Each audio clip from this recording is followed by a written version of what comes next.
안녕하세요. 김호준입니다. 김관진 인관비리 석방에 대해 인천지법의 김동진 부장판사는 자신의 SNS를 통해 형사수석부에 석방 결정에 대하여 법 이론이나 실무 측면에서 동료 법관들과 이야기 나눈 적이 있는데 석방 결정을 납득하는 법관이 한 명도 없다며 법관 19년째인데 이런 식의 구속 적부심은 본 적이 없다고 주장했습니다. 그러면서 특정 고위 법관이 구속 실무를 손바닥 뒤집듯 마음대로 바꿔놓고 있는데 그에 대한 비판을 왜 정치 행위로 폄훼하느냐며 이렇게 글을 맺습니다. 법조인들은 알고 있다. 그렇습니다. 제가 이야기 나눠본 법조인들도 같은 말을 했습니다. 법의 관점에서 도저히 이해할 수 없는 석방이다. 한편에선 신광길 판사에 대한 비판은 법원의 독립성을 해친다고도 합니다. 그런가요? 법원의 독립은 법관의 법과 양심을 권력으로부터 지켜주자는 것이지 정치적 의도를 의심케 하는 판결도 토달지 말라는 게 아니지 않습니까? 공동체가 지켜줘야 할 법과 양심을 저버렸다고 의심받을 판결을 내린 건 심판사 본인입니다. 오히려 입을 다물고 있는 게 공동체의 법과 양심을 저버리는 거죠. 김호준 생각이었습니다.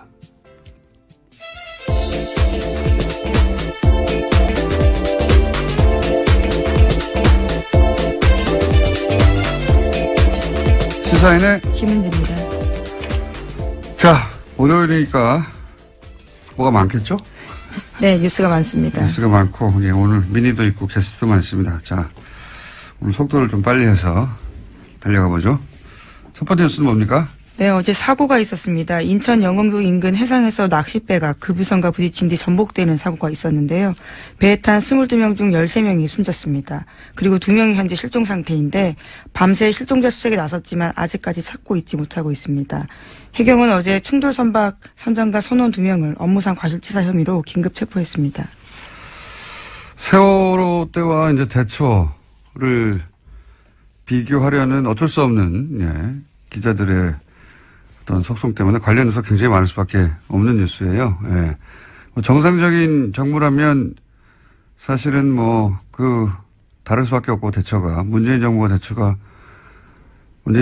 지금 특별할 건 없다고 보는데 저는 정상적이라면 다 이렇게 했었어야 되니까. 근데 이제 거꾸로 문재인 정부에서 대처하는 걸 보니까 다시 박근혜 정부 때 안 했던 게 눈에 띕니다. 예, 이 뉴스를 보니까. 가장 먼저 눈에 띄는 게 해군 투입이에요, 해군 투입. 예, 이번에는 해군 함정이 16척인가요? 그리고 헬기도 투입되고, 그리고 해군 소속 잠수사들 20여 명 투입되고 즉각. 근데 당시로 되돌아 가보면 황기철 전 해군 참모총장이 통영함이 구조함이었거든요. 예. 출동 명령을 내리는데 상부라고만 표현됐는데 도대체 누가 정확하게 제재했는지는 안 나오고 상부가 출동을 제재하고. 근데 말이 안 되잖아요. 지금 조그만 이 낚싯배가 지금 사고가 났는데도 지금 배가 16척이 갔는데 그래서 구조 전문 함정인데 게다가 근처에 있었어요. 통영함. 출동 명령을 다시 내리죠. 예. 말이 안 된다고. 또다시 제지하면서 해서 못 갔는데, 그리고 나서 이제 황 총장은 그에 사퇴합니다. 예. 사퇴를 당했다고 저는 보는데, 당하고, 그 다음 해에 곧바로 납품비리로 구속이 돼요. 그리고 나서 1심, 2심 대법원 모두 무죄가 되긴 했죠. 예. 되돌아보면 통영함 출동을 제지한 게 누군가? 제지할 수 있는 사람은 합참의장, 국방부 장관, 대통령, 세 분밖에 없어요. 해군 총장이 배를 출동시키라고 했는데 왜 사고가 나서 못하겠단 말이죠. 그게 이제 괘씸해서 이 양반을 찍어내고 납품비리 만들어서 억지로 엮어 넣었다가 결국은 무죄가 됐지만, 이때 누가 막았는지, 왜 막았는지 저는 다시 한번 이야기 돼야 되는 사안이라고 봅니다. 네. 거꾸로 이제 정상적인 대처를 보다 보니까 그때 왜 안 했느냐 하는 게 다시 되짚어 주게 되는 사건이고 앞으로 당분간 그런 얘기가 나올 거라고 봅니다. 예. 다음 수는요? 네, 최윤수 전 국정원 2차장에 대한 구속영장이 지난 2일 기각됐습니다. 최 전 차장은 이석수 전 특별감찰관 등을 불법 사찰하고 문화계 블랙리스트 작성에 관여한 혐의를 받고 있는데요. 서울중앙지법 오민석 영장전담 판사가 밝힌 이유는 이렇습니다. 최 전 차장이 범행가담 경위와 정도에 비춰서 구속의 필요성을 인정하기 어렵다라면서요. 기각 사유를 밝혔습니다. 이건 참 저희가 이정렬 판사가 그렇지 않아서 준비되어 있습니다. 전 판사님이. 이건 이제 이석수 전 특별감찰관이 뒷조사를 당한 건 명백하단 말이죠. 그래서 뒷조사를 한 내용을 우병우 수석에게 전달한 추 전 국장은 구속됐어요. 이 일로. 네, 심지어 추 전 국장 같은 경우에는요. 검찰 조사에서 이러한 불만을 말하기도 했다라고 채널A가 보도하고 있는데 추 전 국장은 청와대 보고는 상관의 지시에 따른 거였다라고 인정하면서 자기가 범죄를 저지른 거면 이를 지시한 최윤수 전 차장도 범죄자다 이렇게 이야기하고 있다고 합니다. 너무 당연하죠. 자기 보고 그걸 하라고 시킨 사람은 구속이 안 된 거 아니에요. 자기는 그 일을 했을 뿐인데 이게 이제 이 영장은 결국은 그 추 국장 이야기는 최윤수 전 국정원 차장이 시켜서 한 일인데 왜 나만 구속되느냐 이 말이고 법원이 이제 시킨 사람은 풀어준 건데 이게 이제 우병우 전 수석 영장으로 가는 징검다리였었다고 다들 이제 추정하는 건데 이걸 우병우 전 수석 영장이 발부돼서는 안 되니까 막은 게 아니겠느냐 이렇게 얘기들 할 수밖에 없는 상황인 거죠. 예. 이명박 정부에서는 김관진, 박근혜 정부에서는 우병우. 이 두 사람은 절대 구속되면 안 되는 사람이라고 봅니다. 네. 관련 영장이 계속 기각되고 있어요. 요건 이정렬 판사하고 저희가 다뤄보겠습니다. 자, 다음 순 뭡니까? 네, 그래서 관련해서 계속해서 혐의가 나오고 있는데요. 우병우 전 수석 관련된 혐의입니다. 과학계에서도 블랙리스트가 작성됐다라고 JTBC가 보도했는데요. 박근혜 정부 시절에 우병우 전 수석이 이끌던 청와대 민정수석실에서 국정원을 동원해서 과학기술계를 감시했다라는 겁니다. 최소 300명 이상의 단체와 개인이 포함되어 있다라고 하는데 국정원 적폐청산 TF가 관련된 문건을 발견하고 검찰에 넘겼다라고 합니다. 아니, 문화예술은 대중들에게 뭐 영화나 드라마가 영향을 끼치니까 그랬다고 치더라도 과학계는 왜 그랬을까요? 예. 이런 건 무슨 어떤 특별한 계기가 있어야 되거든요. 예. 어떤 사건이 이들로 하여금 이런 발상을 하게 했느냐 굉장히 궁금해지는데 그 과학기술계가 갑자기 정부 비판을 한다든가 눈에 띄게 뭐 정부 비판은 어느 분야에나 있을 수 있지만 그게 이제 정부 차원에서 개별적으로 뒷조사를 시켜야 되겠다 할 만큼이면 무슨 계기가 있을 텐데 저는 그 계기가 궁금하고요. 일단 세월호 관련 사건이 아닐까. 당시에 정부 대처에서 과학계에서도 비판이 많았었거든요. 계기가 궁금합니다. 계기가. 이런 짓을 했다는 건 박근혜 정부랑 그럴 수도 있겠다 싶은데 왜 했을까? 그게 궁금하다. 1차 보도니까 이것도 역시 이제 우병우 민정수석실에서 했던 거니까 그리로 가는 혐의가 추가가 된 겁니다. 추가가 된 건데 왜 했을까 궁금합니다. 저는 신기해요. 자, 다음 순요. 네, 429조 원 내년도 나라 살림을 두고요. 아직까지도 국회에서 통과되지 못하고 있습니다. 지난 2일까지 통과됐어야 하는데 아직까지 지지부진한 상황인데요. 특히 여야는 문재인 대통령 1호 공약인 공무원 증원을 두고요. 팽팽하게 맞서고 있습니다. 민주당은 원안보다 1,500명 줄여서 1,500명 증원을 제시했지만 자유한국당에서는 7,000명 안팎, 국민의당에서는 8,000에서 9,000명 정도를 주장하고 있습니다. 지금 국회에서 한참 이걸로 싸우고 있는데요. 예. 문재인 정부의 공약 관련된 예산은 통과시키지 않겠다는 게 지금 야당의 의지인 거죠. 실제로는 다른 게 중요한 게 아니라. 네, 요 문제는 저희가 3부에서 정창수 나라살림연구소장, 예산만 20년간 파온 분입니다. 그래서 뭐가 잘못됐는지 따져보기로 하고요. 그리고 지난 주말에 그 SNS, 제가 오픈에서도 잠깐 얘기했지만, 예, 김동진 판사. 예. 굉장히 화제였어요. 관련 뉴스가 많이 있죠. 이것도. 네, 김관진 전 장관 등 구속 적부심을 통해서 석방에 잇따라 되자요. 여기에 대해서 현직 부장판사가 공개적으로 비판을 해서 화제가 되고 있습니다. 아까 말씀하신 것처럼 자신도 법관 생활이 19년째인데 구속 적부심에서 이런 식으로 하는 것은 본 적이 없다. 이렇게 지적하고 있는데요. 김 부장판사 같은 경우에는 과거의 원세훈 전 원장 판결에 대해서도요. 비판을 한 바가 있습니다. 본 적이 있다는 법조인들을 제가 본 적이 없어요. 저도 궁금해서 물어봤는데, 이제 신광열 판사를 비판하는 거는 이제 정치적 비판이라고들 보수 매체에서도 하는데, 이 석방 자체가 정치적인 거죠, 사실은. 석방 자체가. 그리고 이제 김동진 판사 페이스북 발언에 대해서 비판이 있어요. 법관은 판결로 말해야 되지 않느냐.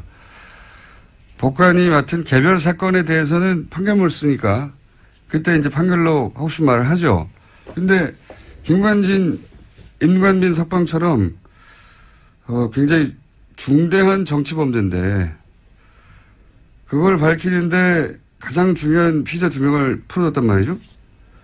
이런 경우 내 판결이 아니니까 아무 말도 하면 안 된다는 거잖아요. 지금 김동진 판사의 비판은, 대한 비판은. 그러니까 어떤 판결에 대해서 아무도 어떤 말도 하면 안 된다.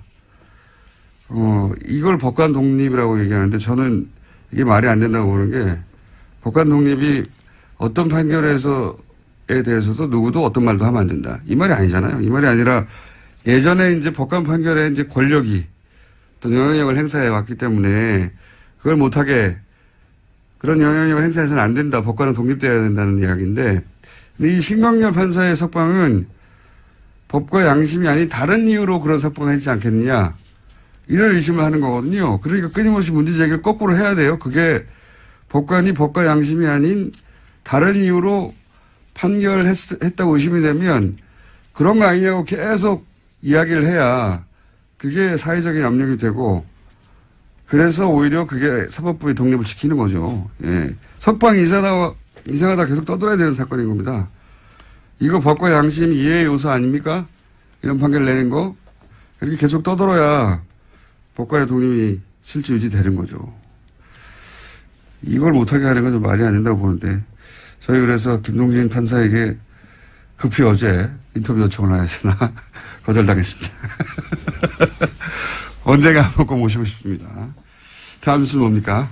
네, 박지원 의원이 안철수 국민의당 대표에게 DJ 정치를 왜곡한다라고 비판했습니다. 안 대표가 김대중 전 대통령을 언급하면서 통합을 강조하자 이에 대해서 반박을 한 건데요. 박지원 의원이 자신의 페이스북에다가 쓴 글입니다. 그렇군요.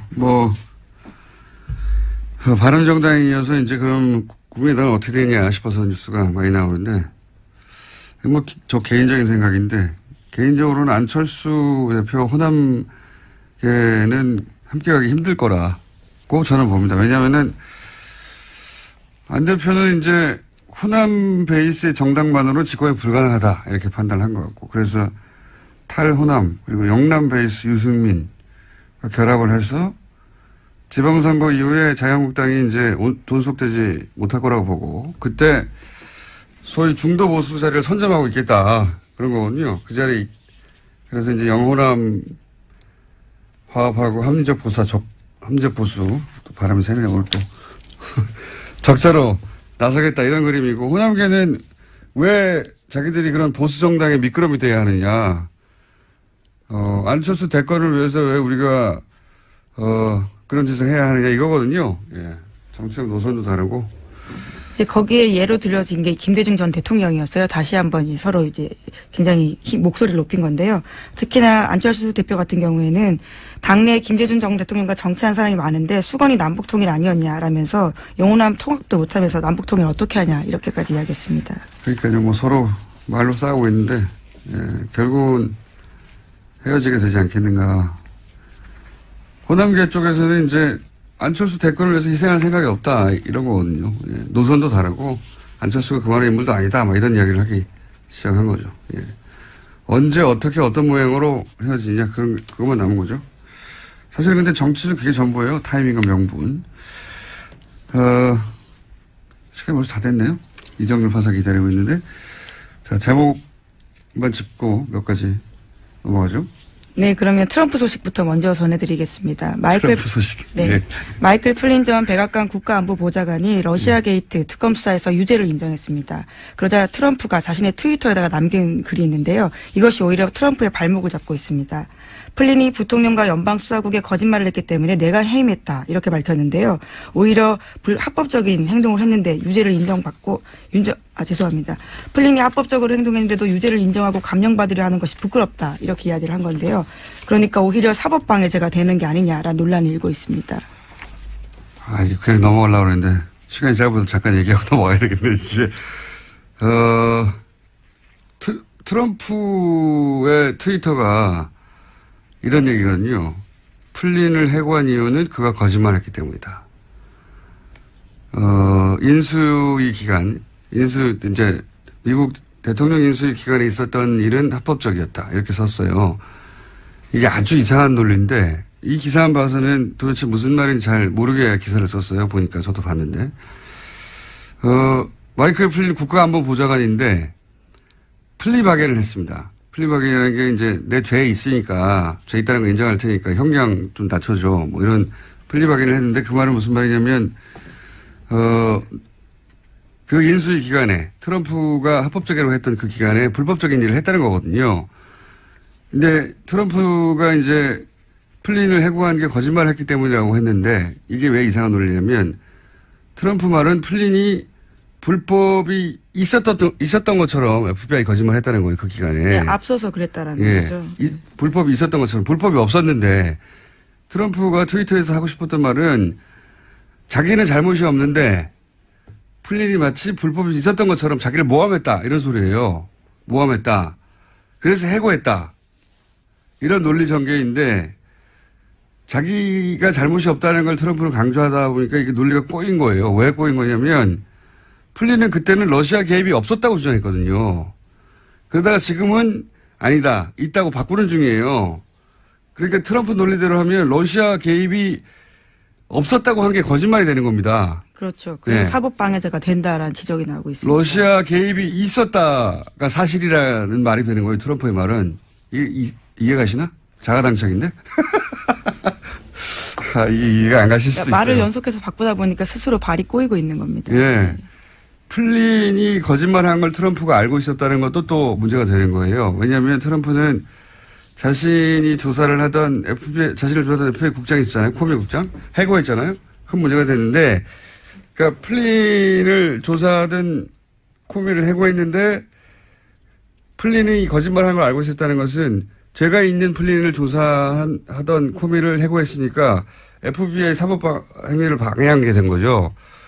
어쨌든 트럼프 트위터 다시 한번 해야 되겠습니다. 이게 무슨 말인지 이해할까 모르겠네요. 이해가실까? 거짓말을 하다가 결국은 자기한테 굉장히 불리한 트위터를 썼다. 이거예요. 거짓말을 하다가 연속으로. 이거 다시 한번 해야 될 것 같습니다. 자, 오늘 여기까지 하고요. 어쨌든 논리가 정반대로 꼬였다는 거고. 여기까지 해야 되겠습니다. 시사인의 김은지였습니다. 감사합니다. 네. 바로 이어서 이정열 전 영장 해설 전담 판사 연결됐습니다. 안녕하십니까? 네, 안녕하세요, 공장장님. 네. 월요일이라 말을 꼬이고 혀도 꼬이고 하고 있는 와중인데. 아니요. 자, 알아들었습니다. 알아들으셨어요? 네. 네, 이 말은 나는 똑똑하다 이 말이죠. 아이, 무슨 말씀. 자, 우선 시간 역순으로 네. 최윤수 국정원 2차장 영장이 기각됐습니다. 이거 예상하셨던 바입니까? 그게 쉽지는 않았어요. 아마 청취자님들도 마찬가지일 텐데 당연히 풀리지 않겠냐 생각을 하셨을 거고 저도 비슷했는데 일단은 어떻든 풀리든 안 풀리든 간에 이종명 전 차장하고 아까 언급하셨던 최윤수 전 차장하고 같이 가지 않겠나라는 생각은 했어요. 한쪽이 풀리면 다른 쪽도 풀리고 한쪽이 들어가면 다른 쪽도 들어가고 이랬었을 것 같거든요. 얘기 들어보면은 또 이런 말씀하시는 분들도 계시더라고요. 이 김관진 전 장관이나 임관빈 전 실장 같은 경우는 이제 종전에 그 이명박 박근혜 정권 때 무기거래 관련이 있는 사람들이라 입을 막을 필요가 있어서 꼭 풀어줘야 되는데 지금 이 전 차장은 무기거래랑 관련이 없으니까 그냥 적부심에서 못 나오지 않겠냐 이런 얘기를 하시는 분들도 계시던데 아무튼 이제 구속되지 않겠나 싶었어요. 최 전 차장도 이종명 전 차장 적부심에서 못 나가니까. 근데 김영수 대법원장 얘기가 딱 나오고 나니까 이거 이렇게 되면은 영장 청구 기각될 수도 있겠다. 그러니까 이게 김 대법원장 발언이 어떻든 외견상 보면은 뭐 이렇게 영장 판사들이든 누구든 간에 일선 판사들이 하는 걸 이제 뭐 존중하겠다 이런 뜻이 뜻으로 해석이 되잖아요. 자, 이게 이제 너무 많은 사건이 한꺼번에 벌어져가지고 많은 사람들의 이름을 거론하시는데 대법원장이 무슨 말 했는지도 모르는 분들이 많거든요. 예. 예. 대법원장이 이제 그 법관의 독립을 해치는 지나친 판사 판결에 대한 비판은 자제해달라는 네. 취지의 말씀하셨죠. 그게 이제 신광열 판사에 대한 비판이 많다 보니까 네. 뭐 언론적인 얘기만 하지만 법관의 독립을 존중하자 이런 취지의 얘기를 했어요. 그죠? 대법원장이. 네네. 그렇죠. 예. 예, 왜냐하면 최근에 이제 이런 영장 기각이나 또는 뭐 구속 적부심을 통한 석방에 대해서 워낙 비판이 많으니까요. 예. 이제 그 말씀을 듣고 또 이 최윤수 구속영장 기각시킬 때 부담을 덜고 기각을 시켜버리는 게 아닐까 이런 전망을 하셨다는 거죠. 그렇죠. 뭐 예. 판사들이 용기를 얻었을 것 같다. 용기를 얻었을 것 같다. 김동진, 잠깐만요. 김동진 부장판사의 SNS에 대해서는 어떻게 생각하십니까? 이거 왜 비판하지 말라는 거냐? 말도 안 되는데, 예, 그렇죠. 일단 뭐 거의 다 맞는 말씀이에요. 저 동의하고요. 예. 그러니까 특히 이제 구속적 부심 결정이 잘못했다라고 비판하는 거는 당연한 이야기고, 그 20년 가까운 경력 가진 현직 뭐 부장이 보더라도 이상하니까, 그러니까 예. 그렇게 썼는데, 이게 이제 여기에 대해서 뭐 또 김동진 부장의 이야기에 대해서 비판하는 얘기가 또 좀 나오던데 보면, 예. 뭐 언젠가 기회가 되면 말씀드릴지 모르겠지만 이게 서울중앙지방법원에서 한 구속적 부심 결정이잖아요. 예. 그러니까 이런 식으로 하게 되면은 중앙지방법원이 우리나라에서 차지하는 위상이, 우리나라 법원에서 차지하는 위상이 상당히 커요. 거의 뭐 선도적이거든요. 예. 법원 중에 제일 크니까. 그래서 중앙법원에서 하게 되면은 다른 법원에 그 미치는 영향 파급 효과가 상당히 크거든요. 기준점이 그러니까, 되는 거죠, 기준점이. 그죠? 그렇죠. 예.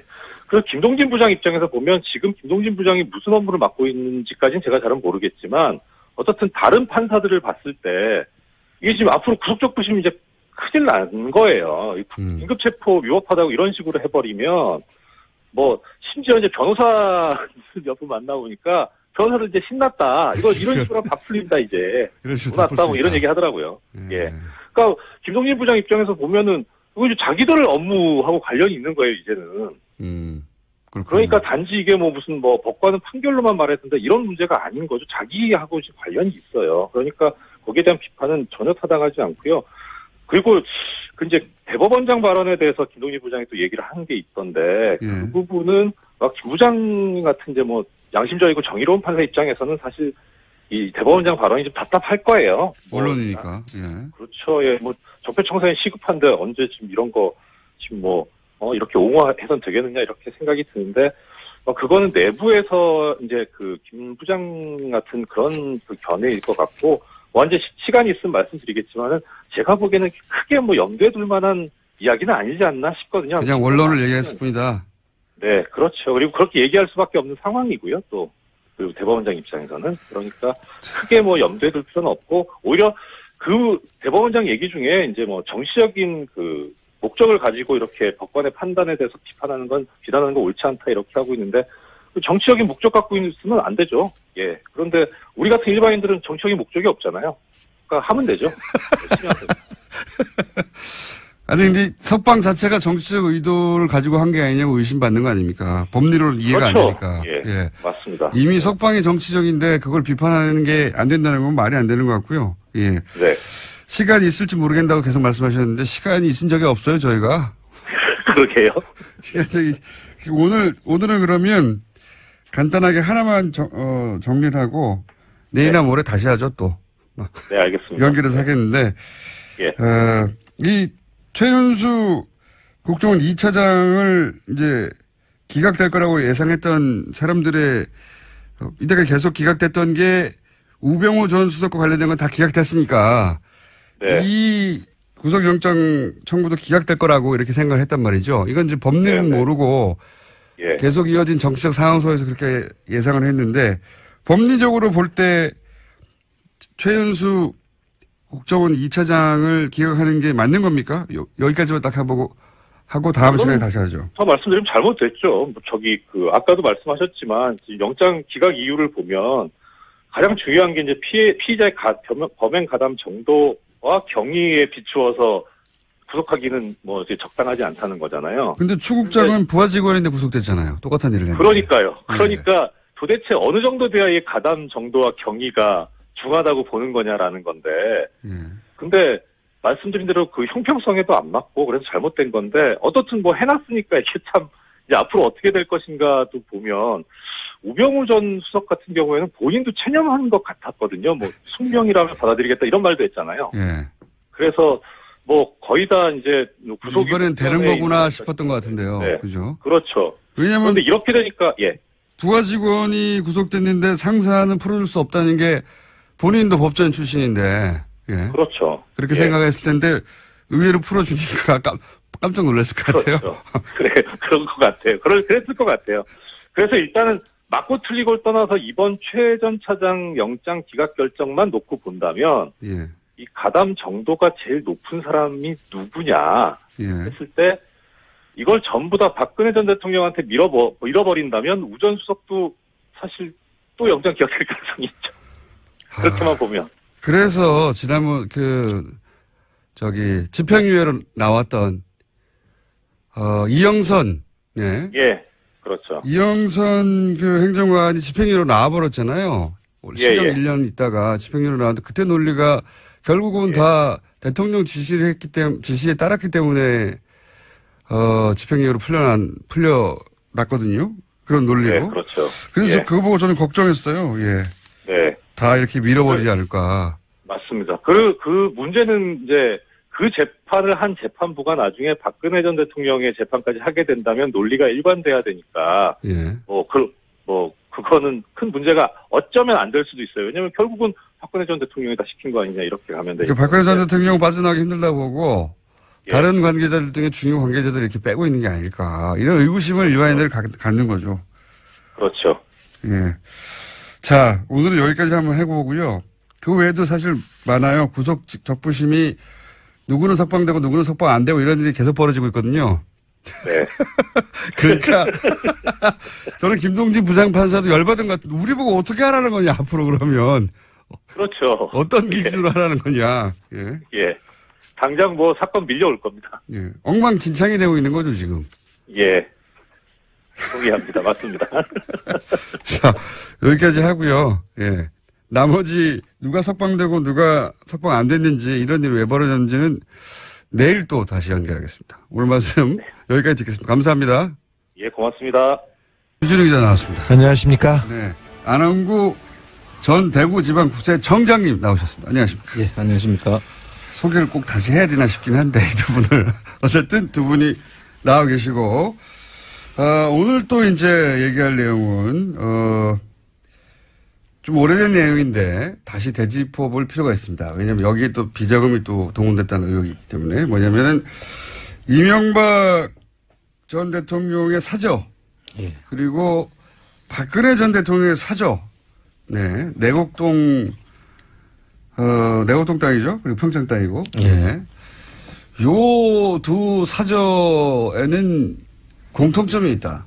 사저 구입 관련해서. 이 사저 부지 관련해가지고 공통점이 있다는 건데, 우선 이명박 전 대통령 사저는 사실 특검까지 갔던 사안이라, 그리고 이 내곡동 사저의 특검은 여기 나와 있는 주진우 기자의 취재로 사실 시작된 겁니다. 특검 전문이에요. 주진우 기자가. 특검 몇 건 했어요. BBK 특검과 내곡동 땅 특검 그리고 김어준 총수와 공동으로 선관위 디도스 사건. 선관위 디도스 사건 특검. 제가 했던 것을 기억해 주시기 바랍니다. 특검 유발자. 자, 그런데 이 내곡동, 이명박 전 대통령 내곡동 사저 구입권은, 약간 각도를 달리해서 바라보면, 이거 이명박 전 대통령이 땅 투기한 거 아니야? 기획부동산 아니었어, 이명박 전 대통령의? 그런 점이 있습니다. 상당히 농후합니다. 그때 특검은 이제 구입 자금에 집중했거든요. 구입 자금도 이상합니다. 많은, 그보다 훨씬 더 근본적으로 이 땅은 원래 본인 땅인데 이렇게 쿠션 맞고 돌아와가지고 이거 그때 그린벨트를 다 풀고 나중에 땅값 올라가면은 부동산 투기 이익을 보려고 했던 거 아닌가? 이런 의혹이 있어요. 사실 내곡동 그 사저터 내곡동 땅을 찾게 된 이유가 제가 그 동네에서 밥을 먹는데 이명박 대통령 주변 사람들이 내곡동 주변의 그린벨트 땅을 마구 사들이고 있다는 증언이 있었어요. 그리고 그 부동산 업자를 저도 만나봤습니다. 네. 야밤에 새벽에 같이 갔어. 네. 그리고 그 사저로 그 예정지 뒷부분에 예비군 훈련장이 있었어요. 그런데 군이 자꾸 와서 예비군 훈련장을 옮기려고 했어요. 그러니까 내곡동 사저가 이명박 대통령이 들어오고 그리고 예비군 훈련장이 사라지면서 자연스럽게 그린벨트가 풀려서 거기가 상업지구나 주택지구로 바뀌면서 막대한 시세 차익을 얻는다. 그게 이명박 대통령 주변에서 갔던 그 시세 차익만 얻는 것이 아니라 그 아들에게 그렇죠. 그 땅을 그 우회 증여, 네. 그렇죠. 증여를 해서 그 또 차익을 아들한테 그냥 넘기고 국가 예산을 거기다가 또 얹어가지고 아들한테 물려주려고 한 그런 정황이 있는데. 자, 이게 이제 오래된 사건이라 이게 이제 포괄적인 내용이고 좀 자세히 들여다보겠습니다. 자세히 들여다보면 이명박 전 대통령은 단순히 한 가지 일 때문에 이 일을 한 게 아니고 그렇습니다. 굉장히 복합적으로. 예. 그분은 그렇게 꼼꼼하시고 위대하신 분입니다. 그러니까 이게 지금은 비자금 얘기만 계속 나오거든요.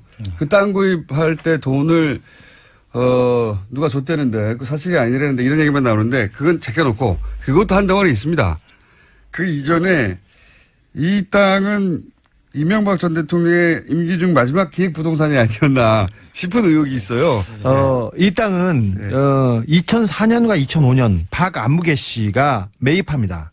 그런데 이분은 서울시에서 산하기관이었죠. 서울시정개발연구원 팀장을 지냅니다. 이명박 시절에 이 땅을 탑니다. 그리고 이명박 서울시장 시절에 예. 서울시 산하 공무원이 이 땅을 사요. 그리고는 2010년 1월 15일에 그 박 팀장이 유안무개 씨라는 사람한테 그냥 증여합니다. 수양 여기서부터 정말 골 때립니다. 이게 당시 사건이 여기까지는 안 갔거든요. 그렇습니다. 예. 여기까지는 안 가고 돈 어디서 샀냐에 특검이 맞췄는데 생각해 보세요. 이명박 서울시장이 되고 난 다음에 그린벨트로 묶여있던 땅을 이명박 서울시 산하의 공무원 한 사람이 사요. 그렇죠. 그런 다음에 대통령이 된 다음에 이 땅을 유모 씨라고 하는 밥집 하던 분에게 줍니다. 그냥. 그리고 거기는 주택가가 아니라 거기는 산이에요. 야산이 되어서 그린벨트 지원인데 그 집만 그린벨트를 풀어줘요. 이렇게 배꼽으로. 그러니까 땅이 쭉 이렇게 쭉 있으면 볼록 들어간 그렇죠. 배꼽처럼. 예. 조그만 땅만 딱 그린벨트 풀어줍니다. 그죠? 네. 배꼽으로 거기만 그린벨트가 풀려가지고 거기가 고급 한정식 집에 들어옵니다. 그 당시 수양이었죠. 그 네네, 한정식 이름이. 네. 그 이상한 부분을 좀 말씀해 주세요. 청장님 또. 그 수양이라는 한정식을 한정식 줄입니다. 그 대지로 풀어줌으로써 그 가격이 완전 급등을 하죠. 그 당연히. 땅에. 네. 전부 다 옆에는 그린벨트인데 고기만 볼록 튀어나오게 예. 풀어줍니다. 그거까지만 해도 너무 이상한데 그 뒤를 그 땅을 이시영 씨가 사게 하고 예. 그 주변을 경호실에서 또 삽니다. 이게 왜 이상한지 설명해 주세요. 그 경호실에 사는데 그 총 들어간 돈이 54억으로 돼 있는데요. 예. 그 대지는 공시지가가 14억으로 돼 있었고요. 그런데 11억에 사죠. 예. 그리고 이시영 씨는 공시지가보다도 낮게 사는 것이죠. 그러니까 적어도 절반 가격으로 사는 그렇습니다. 겁니다. 이시영 씨는 그러니까 이 밥집 하시던 분이 땅을 공짜로 받았잖아요. 20몇 억 땅을 그냥 공짜로 받아요. 이런 신기한 일이. 그런 다음에 이 땅을 이시영 씨는 그 공시지가도 안 되는 돈으로 사요. 예, 예. 실제 그 금액이 한 반값으로 사는 거죠. 실제 금액의 반값으로. 예, 그리고 그 뒤에 또 더 이상한 것은 뒤에 이때 동원된 돈이 비자금이다. 예. 라는 이제 수사를 특검이 한 거예요. 그렇습니다. 근데 우리는 그 돈이 비자금인 건 당연하고 애초에 이 땅 누구 거야? 이것이 질문을 다시 해야 된다. 그렇습니다. 예? 그렇게 사고로 더 이상한 건 주변 땅이죠. 그 주변 땅을 이제 경호실에서 실제로 공시지가가 한 4억밖에 안 되는데 예. 43억을 주고 삽니다. 임야거든요. 그린벨트여서 아무것도 쓸 수 없는 집이거든요. 거기다가 땅이거든요. 맹지예요. 맹지요. 길이 없는 맹지였어요. 예. 저도 그 제가 이 내곡동 사저터를 발견하고 그 옆에 10평짜리 땅이 나왔어요. 근데 너무 싸가지고 제가 알박기로 원두막을 지으려고 살려고 그랬었어요. 맞다. 그때 저희가 미친 사람이었거든요. 그래가지고 지금 안원구 청년이 플란다스 이렇게 하는 것처럼 이거 알박기로 사자. 그랬을 텐데 너무 이상하죠. 정리하면 원래 그린벨트여서 굉장히 싼 땅이죠. 개발 여지가 없기 때문에 그린벨트이기 때문에 네. 산이에요. 산. 거기다가 조그만 땅을 하나 삽니다. 서울시장 시절에 서울시 공무원 누군가가 누군지는 알고 있습니다. 저희도 삽니다. 그걸 산 다음에 대통령이 된 다음에 이 땅을 어떤 아주머니에게 팔아요. 파는 게 아니라 줘요. 그냥 줍니다. 준 다음에 그 기간 동안 거기서 한정식을 하라고 하면서 그 땅만 그린벨트를 풀어주죠. 네. 예. 그걸 이시영 씨가 그 땅값의 절반 가격으로 사요. 그렇습니다. 그런 다음에 그 주변 땅들은 10배 넘는 가격으로 10배 넘는 가격으로 세금으로 삽니다. 누가 사느냐? 경호실에서. 네. 그래서 합쳐놓으니까 이 땅값이 확 올라가죠. 54억으로 됐는데, 근데 좀 신기한 게 있는데요. 이분들이 그냥 확 산 게 아니라, 수양이라는 한정식집의 주인이 처음에는 80억에 바깥에다 내놓는 척을 해요. 네. 근데 그 땅이 맹지고 그린벨트인데 누가 80억에 사겠어요? 말도 안 되는 거죠. 네. 액션을 스텝을 하나 취해놓고. 그걸 또 싸게 50억에 샀다고 이제 주장하는 그렇죠. 거죠. 그렇게 네. 주장해요. 다 꼼꼼하게 절차는 이루어져요. 그리고 특검 시작하자마자 유모 씨는 도망을 갑니다. 아니, 유모 씨는 미국에서 아예 오지도 않았고요. 유모 씨는 수사 안 했어. 네. 이 땅 공짜로 받은 사람 왜 당신은 공짜로 땅을 받았냐? 물어봐야 되는데. 특검에서 수사를 했는데 여기는 특검은 열심히 하려고 했어요. 근데 유모 씨는 전혀 귀국하지 않았고요. 유모 씨 딸하고 전화 통화가 됐는데요. 그 땅은 어떻게 됐어요? 그래서 끝났어요. 수사를 안 했어요, 이거는. 네. 이게 진짜 이상한 건 대목이거든요, 이 땅. 그 대목 이외에 또 한 가지 대목이 사실 대통령 그 사저에다가 경호동을 짓는 것은 네. 전직 대통령 예우에 관한 법률에 의해 가지고 짓지 않습니까? 그러면 그 대통령 대통령이기 때문에 짓는 거죠.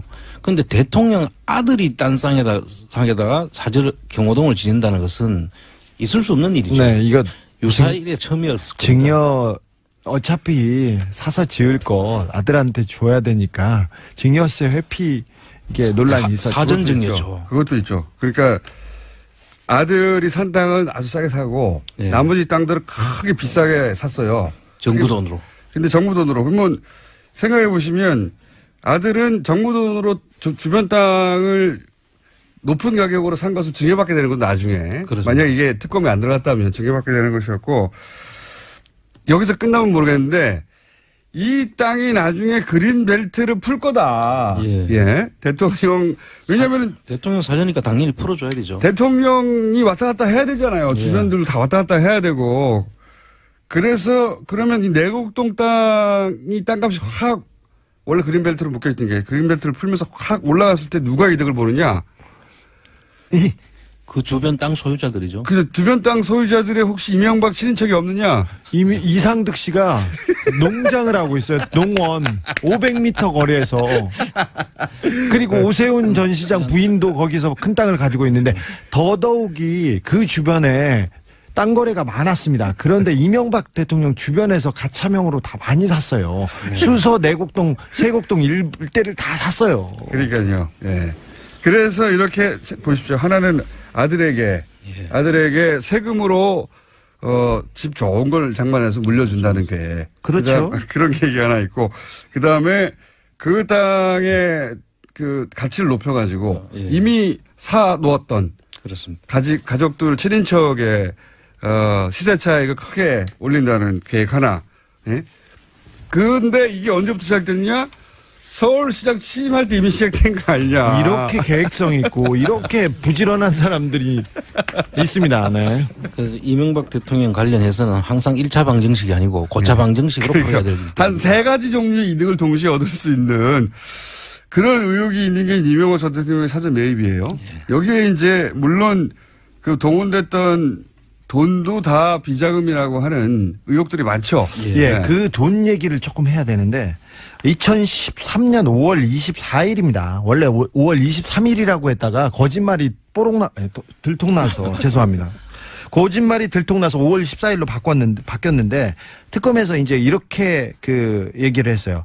그 구이동 이상은 씨 집 베란다에서 현금을 6억 원을 받아가지고 만 원권으로 네. 6억 얼마나 많습니까? 보스턴 가방과 노트북 가방, 여행용 가방에 들고 와가지고 청와대 붙박이장에 넣어두었다가 김아무개 행정관이 나중에 보관했다가 주었다 이런 식으로 얘기를 했는데 이게 이제 알리바이를 그렇게 구성했어요. 그렇죠. 자, 이시영 씨가 왜 이시영 씨 돈을 큰아버지 집에 뒀는지 모르겠는데 큰아버지 집 베란다에 두고 있다가 6억을 쌓아놓고 그걸 받아가지고 청와대에 넣었다가 이거 줬다는 거예요. 그렇죠. 말도 안 되는 소리죠. 알리바이 자체가. 근데 그 옆에 있었다는 큰아버지, 큰어머니 그 박아무개 씨가 그 특검 수사관이 물어보니까 돈 6억 원을 저기에서 주셨죠? 그러니까 저희가요? 금시초문인데요. 네, 금시초문이라고 얘기했었어요. 이빨이 안 맞았죠 이때. 네. 근데 그 만들어진 2013년 5월 23일. 2013년입니까? 2011년 아닌가요? 2012년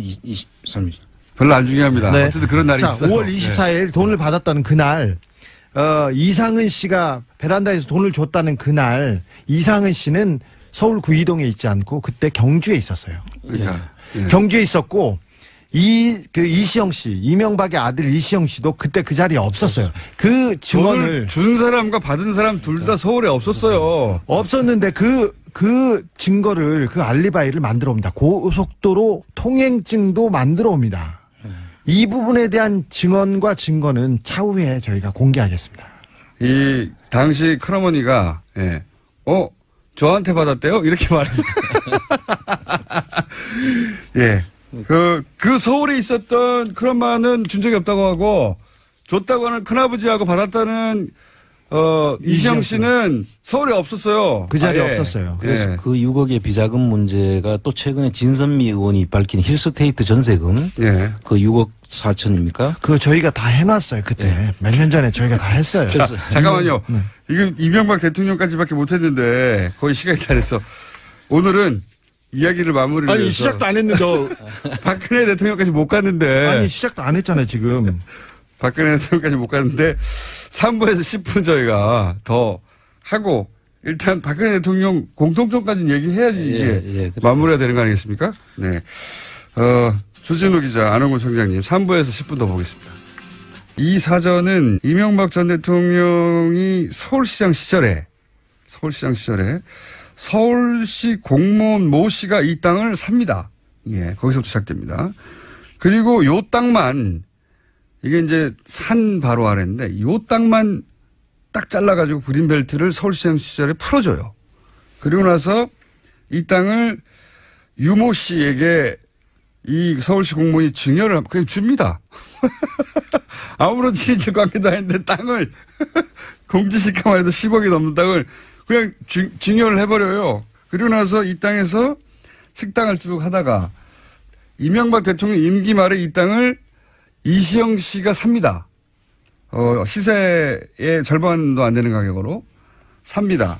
사는데 살 때 동원했던 돈이 이제 비자금이다 하는 게 특검의 내용이었고 저희는 그 내용이 아니라 이 땅이 애초부터 차명 보유됐던 거 아닐까라는 의혹을 가지고 있어요. 아예 이명박 전 대통령의 차명으로 그 땅을 보유하고 있다가 나중에 사저로 이 땅을 세금을 동원해서 매입한 게 아닌가 여러 가지 이상한 과정을 통해서 중간에 가족도 아닌데 증여를 한 부분도 굉장히 이상하고요. 이 유모 씨는 특검에서 조사를 안 했어요. 미국으로 가버려가지고. 그래서 애초에 차명 땅을 그렇게 대통령 임기 말에 소위 이제 기획부동산으로 아들에게 세금을 통해서 물려주려고 한 거 아닌가. 대통령 사전인데 이 얘기를 한참 했죠. 한참 했는데 이제 박근혜 전 대통령의 이제 평창동 케이스도 유사하다. 어떤 점 유사한지 좀 설명해 주시죠. 간단하게. 이제 강원 평창군의 용평면 도사리에 있는 땅인데요.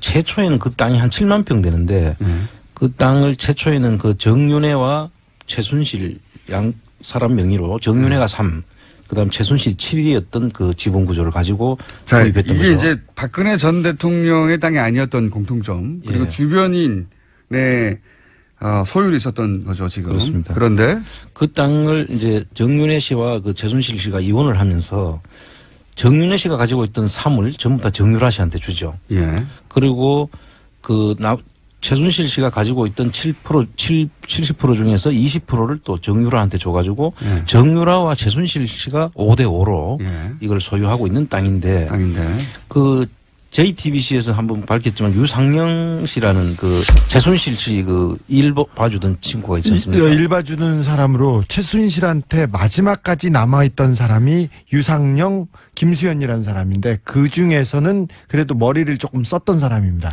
그러니까 검찰 수사에 대해서 수사 내용을 파악해서 파악이 아니라 누가 검찰에서 유상영한테 보고했어요. 그래서 유상영이 그 최순실한테 보고하는 내용들이 휴대폰 그 메시지에 그대로 남아 있었던 그런 인물입니다. 예, 그 사람은 또 뭐 잠깐 하면 스포츠 사업을 가지고 돈을 만드는 역할을 그 사람 머리에서 다 나온 거예요. 보니까. 보고서를 쓰기도 했는데 일반인이 보기에도 굉장히 허접한 좀 되게 부족한 사람이에요. 그런데 어쨌든 최순실 씨 주변에서는 브레인으로 통했습니다. 예, 그 사람 말에 의하면은 그 평창군의 그 도사리 땅을 거기다가 박근혜 씨의 그 사후 퇴임 후에 사절을 아방궁으로 짓겠다 하는 그런 계획을 가지고 자기가 거기를 드나들었다라고 하는 네. 진술이 있죠. 그러니까 아방궁 계획이라고. 아방궁이라는 표현은 그분이 유상영 씨가 한 말입니다. 그렇습니다. 저희가 예. 표현한 게 아니라. 이분은 아방궁의 의미를 잘 모를 거예요. 단어를. 그 정도 수준인데 아무튼 크게 짓겠다는 생각이었나 보죠. 네네. 크고 화려하게 짓는다는 것을 그렇게 표현했죠. 사절. 네, 여기서 이제 공통점을 이제 정리해 주시면요. 이제 공통점을 보면 첫째는 원래 그 대통령 사전은 대통령이 대통령 땅에다가 지어주는 거죠. 원래. 네. 근데 이건 보면은 그 정유라와 최순실 땅에다가 대통령 사절을 짓겠다는 것입니다. 이 이명박 전 대통령도 마찬가지입니다. 그렇습니다. 지금. 예, 다른 사람이 소유하고 있던 땅을 아들이 사서 지금 그렇습니다. 거기다 짓겠다고 한 거였죠. 그럼 사절을. 네. 경호동이 들어오게 되고 그 땅들이 다 그린벨트로 되어 있는 목장지 용지였지 않습니까? 네, 목장지 그럼 임야. 그걸 다 이제 풀 수밖에 없죠. 대지로. 양쪽 다 그린벨트였던 걸 풀게 되는 거죠. 예. 예. 그리고 진입 도로라든지 예. 그동안에 그 거의 뭐 임목도로 정도 나와 있던 것을 임도 정도를 그 다 도로를 완전히 다 뚫어야 되지 않겠습니까? 그린벨트였으니까 차도가 없었을 거 아닙니까, 당연히. 예. 못 짓게 하니까. 근데 이제 사저가 들어가면 거기에 정식으로 도로가 나죠. 예. 예. 그럼 그 주변 땅들은 급상승을 하게 되죠. 가격이. 예. 예. 그래 7만 평이나 되는 땅들에 대한 가치 상승이 지금 그 이시영 씨가 내곡동 땅을 한 거하고 똑같은 그런 결과를. 근데 지금 이제 내곡동 땅을 그때 사저로 이제 결국 진행을 했었으면 내곡동 땅 주변 땅을 소유하고 있던 이명박 전 대통령의 인척이 소유하고 있는 땅들 가치가 급상승했겠죠. 그래서 이제 부동산의 이득을 볼 상황이었는데 박근혜 전 대통령 케이스도 마찬가지였던 거죠. 예. 최순실 씨가 그 주변 땅들을 소유하고 있었지 않습니까? 그렇습니다. 예. 그래서 이제 지가가 또 상승하게 되는 거죠. 예. 그런 곳에 지으려고 했고 예. 또 하나의 공통점이라고 한다면 다음 세대에게 세금으로 그 땅의 가치를 물려주는. 네. 세금 없이 원래 세금 없이 참, 사전 상속이라든지 상속세를 물고 사실 주는 게 맞는데 네. 그 땅 위에다가 건물을 지어 가지고 그 모든 혜택들이 다 땅 주인한테 돌아가게 돼 있지 않습니까? 그런데 땅 주인은 이시영 씨가 있었고 예. 이 경우에는 정윤아 씨가 있었던 거죠. 예. 아주 이상한 거죠. 정윤아 씨가 딸은 아니지만 어쨌든 다음 세대에게 그 가치가 물려지는 상황. 예. 그런 공통점이 있다고 간략하게 정리를 할 수 있습니다. 네. 그런데 그 땅을 가지고 또 한 사건이 한 번 있죠. 당시에 외환은행 네. 그 이상화 씨를 통해 가지고 예. 스탠딩 LC라는 한국 땅을 담보로 해서 그 땅으로도 연결되네요. 그 땅하고 담보로 해서 독일에서 돈을 5억을 빌리죠. 예. 이거 이제 여러 번 얘기했었는데 간단 요약하면은 원래 이제 무역회사한테나 주는 LC를 예. 정유라라고 하는 10대에게 독일에서 대출받도록 과정을 봐준 예. 그때 담보로 제공된 땅이 이 땅이었습니다. 예. 참 여러 가지가 다 연결되어 있습니다. 자, 그런데 그건 공통점이고 저는 이제 재수사가 이루어져야 되는 대목은 이 사저의 애초 이명박 전 대통령 사저 부지 내곡동 땅 이 땅의 원소유주가 이명박 전 대통령이 아니었냐 차명소유 아니었냐 부동산이 그 부분을 지금 검찰이 수사를 해야 되는데 그때 미국으로 갔던 유모 씨 그러니까 그 사저 부지에서 식당을 운영했던 한동안 그 네. 유모 씨에 대해서 검찰은 어디까지 조사가 말한 그때 특검에서 수사를 하려고 했는데 연락이 닿지 않았습니다. 근데 미국에 가서 미국에서 네. 근데 유모 씨하고는 연락이 안 닿고 유모 씨의 딸과 연락이 닿는데 그렇게 영어를 잘하는 사람이 아닌데 끝까지 영어로 대답을 해가지고 네, 조사에 한계가 있었어요. 오늘 여기까지 하겠습니다. 이거 수사 내곡동 수사 다시 해야 된다. 자, 지금까지 시사인의 주진우 기자, 감사합니다. 안원구 전 국세청장입니다. 감사합니다. 예, 감사합니다. 이어서 지금 국회에서 예산안 처리가 이루어지고 있는데 법정 시한을 넘겼습니다. 법정 시한이 어제 그저께였거든요. 넘겼습니다. 합의안 도출에 실패하고 있는데 뭐가 문제인지 나라살림연구소 정창수 소장 연결해서 물어보겠습니다. 안녕하십니까 소장님. 네, 안녕하십니까. 네, 이게 왜 안 되고 있는지 쟁점부터 정리해 주십시오. 6개가 마지막 경쟁이 남았었는데요. 네. 이제 4개는 사실은 좀 소소리로 넘어갔고 2개가 지금 중요합니다. 예. 일자리 안정자금하고 공무원 증원. 예. 이 2가지에서 크게 걸렸고요. 세금에서도 2개 걸려있긴 하지만 이 2개가 핵심이라고 볼 수 있습니다. 구체적으로는 이제 정부안이 공무원 숫자를 12,000명 증원해야 한다고 하는데 그리고 여기서 한 1,500명 정도는 절충안을 제시했는데 자유한국당에서는 이거를 7,000명으로 줄이자 이런 거죠. 네. 국민의당이 한 9,000명 정도 얘기는 하고 있습니다만 네. 전반적으로 공무원을 늘리는 정책이 이 정권 정책의 주요한 것 중에 하나라고 생각하고 예. 거의 반토막을 내려고 하고 있는 것 같습니다. 그렇군요. 공무원 증원 그다음에 이제 공공부문 일자리 그러니까 이게 결국은 다 문재인 정부가 첫 번째 공약으로 내세운 네네. 부문의 예산인데 예. 그거를 정부에서는 최대한 원안에 가깝게 가져가겠다는 거고 야당에서는 절반 이하로 치겠다는 거고 이런 거죠. 예. 그래서 맞습니다. 합의가 안 되고 있는 거고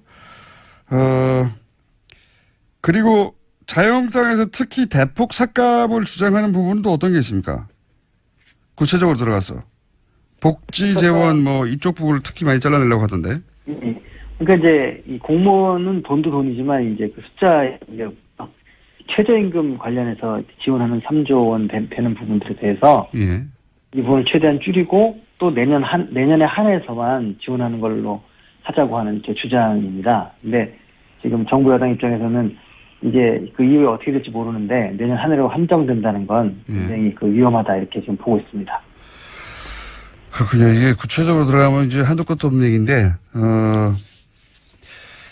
자, 이 과정에서 대부분 이제 예산 가지고 싸울 때 보면은, 명분은 그럴듯한데 자세히 들여다보면 이제 황당한 경우가 있잖아요. 예.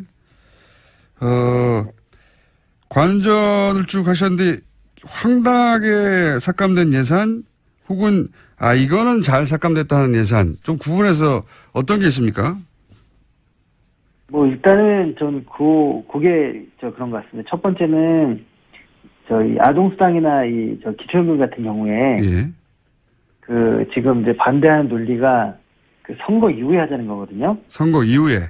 예, 대부분의 경우에는 선거 때 오히려 좀 안 했으면 좋겠는데 아니면 하는 그런 생각들이 드는데도 막 밀어붙이는 경우가 대부분인데 예. 이번엔 참 특이하게도 선거 때 증액을 반대하는 아주 굉장히 희한한 상황이 지금 발생을 했습니다. 그러니까 야당에서는 하긴 하는데 선거 이후에 해라. 선거 전에 하면 여당 인기가 너무 올라가지 않냐 이런 논리인가요? 한마디로? 근데 납득할 수 없는 것은 이분들이 대선 때 공약을 냈던 거거든요, 다. 물론 대부분 경우 반대하는 게 지금 야당에서 반대하는 게 자기들도 다 찬성했던 것들입니다, 사실. 예. 찬성했던 거니까 이용할 거, 예. 또, 원론적으로 반대하지 않는다면 미리 하고 자기들도 참여해서 했다고 자랑을 하면 될 텐데, 네. 굉장히 좀 분위기가 이상한 것 같고요. 그게 6월 지방선거 이후에 지급하라. 네. 그것도 이제 7월에 하겠다, 여당이 그러니까. 그럼 선거 바로 이후 직후에 하면 선거 때 분위기가 타니까 10월 이후로 하자. 뭐 이런 지금 주장을 하고 있습니다. 그러니까 지급 자체를 반대하는 건 아니고 그 시기를 딱 찍어서 지방선거 이후에 지급해라. 예. 네. 과거에 여당 야당이 반대였을 때는 예. 오히려 야당들이 그 주장을 하고 예. 여당이 막 반대하다가 어쩔 수 없이 따라가고 이런 거였는데 예. 이번은 정반대가 된 상황이 됐습니다. 그래도 이거 너무 속보이네요. 지방선거 이후에 지급하라고 하는 건. 아무튼 제가 볼 땐 저희 헌정사상 참 이런 경우 드문 일이어서 한번 기록 꼭 해놔야 될 것 같습니다. 그러니까 선거 때문에 선진성 정책이라고 비판하는 경우는 있었는데, 예, 선거 때문에 이걸 하지 말라고 야당에서 주장하는 거 제가 처음 본 것 같긴 합니다. 그리고 여당이 주장한 걸 더 플러스 알파 해가지고 하는 경우는 대부분 있었죠. 재미있는, 이게 기억에 남으시고, 또 다른 게 있습니까? 네, 또 하나는 이제 황당 삭감 중에서 예. 몰카나 이제 디지털 성범죄를 대비한 예산이 있었어요. 네. 근데 이제 이거를 예결위에서 이제 심의를 하면서 이제 문재인 정부가 이게 디지털 성범죄와 전면전 선포하고 예. 영상을 지운다든지 이런 절차가 좀 복잡하고 하니까 이런 부분을 빨리 좀 진행하자 해서 예산을 편성했는데 예. 법적 근거가 없다 이래가지고 이걸 전액 삭감을 주장을 했어요. 그래서 이거 왜 삭감을 주장하죠? 이거는 반대할 이유가 없는 것 같은데요. 예, 제가 볼 때는 이번은 아까 앞에 말씀드린 거하고 비슷하게 예. 국민들이 지지하거나 하거나 이런 거 별로 상관하지 않는 것 같아요. 왜냐하면 굉장히 국민들이 지지하는 정책이거든요. 그렇죠. 누구나 반대할 이유가 없는 정책인데요. 예. 근데 이게 이제 공약에 들어있다는 이유만으로 아마 반대하는 것 같습니다. 이번에 보면 보류한 건이 161개였는데 전체적으로 예. 그 중에 69개, 한 41% 정도가 대통령 공약 예산을 지금 반대를 하고 있거든요. 저도 그거는 이제 공약에 들어갔던 건 다 반대하는 거 아닙니까 지금 대부분. 네, 그 차원에서 이것도 반대를 하는 이제 그런 것입니다. 그렇게밖에 없지만. 그렇게밖에 생각될 수가 없다. 그러니까 예. 디지털 성범죄 예산인데 이거는 사실 여야 가릴 거 없이 반대할 이유가 없는데 이게 삭감이 됐는데 그건 아무리 봐도 청장님 보시기에 이건 공약에 들어가 있어 반대한 것 같다. 예. 법안이 없어도 진행할 수 있다는 게 정부 주장이고, 예. 설사 법적 근거가 필요하다면 법을 만들면 되죠. 그렇죠. 예. 예. 사업 자체를 반대하는 건 납득할 수가 없고요. 예. 그다음에 또 하나가 이제 버스 와이파이 예산인데요. 이게 좀 더 황당한 얘기입니다. 버스에서도 와이파이를 쓰게 하자는 거죠 지금. 예. 예. 그래서 이제 너무 이제 비싼 우리 통신료 내고 핸드폰 사용하고 하기 때문에 이거를 좀 특히 버스 정도에서는 좀 해주면 네네. 도움이 될 거라는 여론이 많아서 이것도 공약 예산인데요. 네. 그런데 이제 이 야당 쪽에서는 버스 회사에 보조금 줄 근거가 없다. 이제 그런 주장이에요. 이게 이제 지자체 업무기 때문에 안 된다 이런 얘기인데. 예. 근데 이제 이거는 저도 알고 있는데 이미 지자체 버스 같은 거 사주구까지 있거든요. 버스는 공공이라고 해가지고 예. 엄청나게 지원이 많지 않습니까? 예, 중앙정부가 아예 사주거든요. 예. 이게 도대체 저는 이게 납득이 안 되는 그런 주장을 하고 있고요.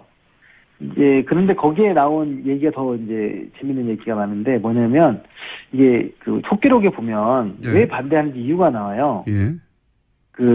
이제 과학기술정보통신부 이제 실장이 예. 해야 된다는 주장을 하니까 이제 김기선 의원이라는 분이 이게 젊은이들 때문에 쓴다고 하니까 젊은이들이 못 쓴다고요? 하면서 예. 버스에서 핸드폰을 하게끔 권장하는 거 이거는 별로 안 좋은 거 아니냐. 국가에서 이걸 왜 권장하느냐. 애들이 핸드폰 갖고 놀면 교육상으로 안 좋다. 이제 그런 이유로 이걸 반대합니다. 젊은이들이 갑자기 애들로 바뀌면서 이 반대하는 논리로 지금 이제 주장을 강하게 하고 있습니다. 김기선 의원, 자유한국당 김기선 의원 말씀하시는 겁니까? 예, 맞습니다. 예. 그러니까 이제 이것도 역시 정책이, 공약이다 보니까 네. 반대하는 게 아니겠는가 싶네요. 버스, 그러니까 가계 통신비 절감에 도움이 되죠. 무료 와이파이를 버스에서 쓸 수 있으면. 예. 대신 이게 이제 국민들 피부에 확 와닿겠죠. 버스에서도 와이파이를 쓸 수 있게 되었다. 예, 피부에 와닿는. 시설물에 이제 와이파이 하고 있고, 예. 그리고 이제 버스하고 철도는 당연히 하고 있고, 버스도 하게 되면 이제 예. 거의 전국적으로 하게 되는 거니까, 예. 이게 이렇게 해서 많은 사람들이 이제 이 스마트폰이나 이 통신을 많이 하게 되면 안 좋지 않을까라는 생각도 하고 있는 것 같기도 하고요. 이거는 이제 학생들한테 굉장히 도움이 될 것 같은데, 이 요금제에 따라서는 사실 와이파이 없으면 아예 인터넷이 제한적으로 사용되거나 아니면 요금이 너무 많이 나오거나 그런 경우가 많거든요. 예, 예. 10대, 20대에게 도움이 될 것 같은데. 한 학생들에게 평균 한 2만 원 이상 혜택이 있을 것 같습니다. 근데 어쨌든 버스 와이파이를 허용하면 젊은이들이 버스에서 인터넷만 하기 때문에 안 된다. 네. 라는 속기록이 있습니다. 예. 이것도 아마 공약에 의해서 못하게 하는 게 아닐까 싶어요. 네. 그리고 지금 이상한 발언들, 예. 반대를 위한 반대 혹은 명분이 없다 보니까 이상한 논리들이 등장하는 케이스에 대해서 말씀하셨는데 혹시 그렇게 앞뒤가 안 맞는 그런 발언들 또 있습니까? 예, 많이 있는데요. 예. 이게 이제 사람들이 속기록을 잘 안 보고, 이 인터넷에 중계를 해주는 것도 있는데 잘 안 보시니까, 네. 직접 보시면 아마 이게 좀 제가 볼 때는 어떤 상황에서는 코미디 같은 상황도 많이 발생을 합니다. 그러니까 예를 들면 공무원 직원 문제 같은 경우에도 예. 이장우 의원이란 분이 예. 계속 놀고 먹는 공무원들을 왜 늘려주느냐 계속 주장을 이제 하니까 이낙연 총리가 네. 이제 소방관들이 놀고 먹는 거라는 생각을 하지 않습니다. 예. 그 얘기를 하는 게 아니라 공무원을 왜 늘리냐 이렇게 얘기를 계속 주장을 합니다. 예. 아니 그러니까 소방관들 경찰관들 늘린다고 하는 거 아닙니까? 그러니까 계속 같은 얘기를 서로 반복하는 거죠. 예. 국무총리는 소방관 경찰관이 꼭 필요한 존재니까 채용을 해야 된다는 거고 네. 이 사람들은 공무원을 늘리면 안 된다. 계속 같은 이야기를 반복을 하면서 굉장히 오랜 시간 동안 한 기록도 있습니다. 그러니까요. 소방관, 경찰관을 늘린다고 하면 많은 분들이 당연히 늘려야 된다고 생각할 테니까 알면서도 소방관, 경찰관이라는 단어는 쓰지 않고 그냥 공무원이라고 하는 거죠. 놀고 먹는 공무원이라고. 그러면 그 얘기 그대로 받아들이는 분들은 공무원 늘리는 거구나. 계속 그렇게만 받아들이는 거고. 예. 이낙연 총리는 계속 그게 무슨 말이냐. 소방관 경찰관이다. 계속 그 얘기가 반복되는 거죠. 그 얘기 한 문장을 제가 지금 가지고 있어 읽어보면, 공무원, 놀고 먹는 공무원을 늘리면 어떡하냐 해서 이제 이낙연 총리가 그게 아니라 소방관, 경찰관들 얘기를 하니까 이장우 의원이, 공직자들을 구조조정해야 할 거 아니냐. 갑자기 이상한 얘기를 하면서 소방관, 경찰관들이 아니라 계속 공무원들, 놀고 먹는 공무원들이라는 말을 반복하네요. 굉장히 길게. 예. 못 알아들어서 그런 건 아니라고 봅니다. 예. 예, 국민들이 공무원이라는 그런 거에 대해서 부정적으로 생각하는 게 있기 때문에 예. 계속 그 프레임으로 가고 있는 것 같습니다. 사실 언론에서도 이게 소방관, 경찰관이라고 특정해 줘야 되는데 계속 야당의 프레임인 공무원 얘기만 하고 있어요. 공무원 직원이라고. 예, 맞습니다. 예, 이것도 언론이 자기 역할을 못하고 있는 거거나 아니면 일부러 안 하고 있는 거겠죠. 예. 마치 핵발전소냐 원자력발전소냐 하는 게 차이가 있듯이 예. 그런 차이가 있는 것 같습니다. 네, 그러니까 이게 이제 소방관 늘리자고 하면은 많은 분들이 찬성할 테니까 야당은 공무원이라는 단어를 사용하는데 언론도 그냥 공무원이라는 단어로 계속 보도하고 있고 또 다른 재미있는 이야기 있습니까? 예, 그 외에도 이 촛불 시민들의 여러 가지 의사를 반영해서 새로운 예산을 편성하고 했다 그런 얘기를 하니까 네. 촛불 시민들 안에 이제 태극기 시민들도 이제 개념을 좀 비슷하게 포함을 시켜가지고 왜 태극기 국민들의 뜻을 반영하지 않느냐 하면 계속 그렇게 하시는 송석준 의원이라는 분이 계십니다. 태극기 국민들의 뜻을 반영하는 예산은 자기들이 제출하면 되잖아요. 예. 근데 태극기 국민들의 뜻을 반영하는 예산이라는 게 뭡니까? 뭘 해달라는 거죠? 대표적인 게 SOC 이런 얘기를 지금 하고 있는 것 같아요. SOC요? 예, 토건. 예. 태국, 이런 것들이 이제 태국 국민들은 소위 이제 개발 사업을 많이 해야 한다고 요구한다 이런 이야기인가요? 예, 그런 얘기를 이제 억지로 좀 얘기하고 있는 것 같습니다. 그런 얘기는 태극기 들고 외치는 분들은 그런 얘기 한 거 들어본 적이 없는데. 그러니까 개발 사업을 더 해야 된다는 논리를 태극기 국민들의 뜻이라고 이제 얘기한 거군요. 계속 속기록에 보면 그렇게 반복적으로 등장을 합니다. 물론 그 태극기 드시는 분들이 토건 사업을 좋아하시는 성향이 많을 수는 있겠죠. 근데 그분들의 주장은 아니라고 생각합니다. 그런 속성이 있는 분들이 있을 수 있겠지만 그분들이 태극기를 들고 토건 사업을 늘리라고 주장한 건 아니잖아요, 길바닥에서. 예. 알겠습니다. 이게 언제쯤 될까요? 지금 20여년째 보고 계신데 이거 잘못하다가는 준 예산 편성 사태가 빚어질 수 있다. 언론들이 이렇게 전망하고 있는데 이게 준 예산 편성 사태라는 게 뭡니까 이게? 그 예산이 이제 통과가 안 되면 그 신규 예산 같은 어떤 이제 새로 변화된 예산을 사용하지 못하고 법적으로 보장된 예산만 쓰게 되는 거거든요. 이런 적이 있었나요, 과거에? 한 번도 없었습니다. 그래서 예산을 갈 리가 없다고 저는 생각하는 게 뭐냐면 어찌됐든 간에 야당이 주장하는 일부 사업을 받아줬거든요. 네. 만약에 이 예산안이 통과가 안 되면 야산이 원하는 사업 다 없어집니다. 하기 때문에 그분들도 끝까지 이거를 물고 가지는 못할 것이다 이렇게 생각합니다. 그럼에도 불구하고 이제 문재인 정부의 그 예산들을 집행하지 못하게 하는 목적이 더 커서 그런 사태까지 갈 수 있지 않을까요, 혹시? 그렇게 생각 안 하십니까? 그렇죠. 그렇게 될 수도 있죠. 왜냐하면 지금 아까 말씀드린 것처럼 선거 때 포퓰리즘이 아니라 엉뚱한 그 주장을 하는 것처럼 그 아동수당이나 돈을 선거 이후에 지급하라고 할 정도면 지금 현 정부가 예를 들어서 이런 돈을 못 써서 이게 이제 현 정부가 국가 운영을 잘못해서 이렇게 된 거다라고 몰고 가려고 하는 의지가 굉장히 강한 건데 그러다 보면 자기들 예산을 포기하면서까지 그렇게 할 수도 있지 않을까 하는 뭐 일부 있을 것 같습니다. 지금까지 좀 이렇게 저희들이 좀 예상을 항상 깼기 때문에. 그래서 지금 헌정사상 최초로 준 예산 편성 사태가 벌어질 수도 있다. 이게 여소야대이기 때문에. 근데 이제 그게 아직도 12월 말까지 가야 되기 때문에 그건 좀 더 지켜봐야 될 것 같습니다. 알겠습니다. 저희가 한 번씩 모시겠습니다. 사실 이거 예산 편성 과정 잘 안 지켜보거든요. 근데 이제 20여 년째 지켜본 분으로서 예전에 없던 희한한 일들이 벌어져서 저희 연결 한번 했는데 희한한 일들이 지금 얘기한 거 이해도 많이 벌어지고 있죠? 네, 아주 많습니다. 그거 정리해서 또 한 번 연결하겠습니다.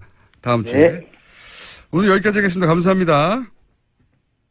나라살림연구소의 정창수 소장이었습니다. 아니고 르몽드에서 내는 르몽드 디플로마티크 한국판의 편집장도 하셨죠. 인문결 연구소 있으나 독립적인 홈페이지는 없고 블로그만 있는 상태죠 아직도? 카페요, 카페. 카페만 있고. 자, 글로벌 팩트 체크까지도 하시는 지난주에 안철수 대표의 독일 방문 관련된 글로벌 체크 한번 했고요. 저희 글로벌 체크 기다리고 있습니다.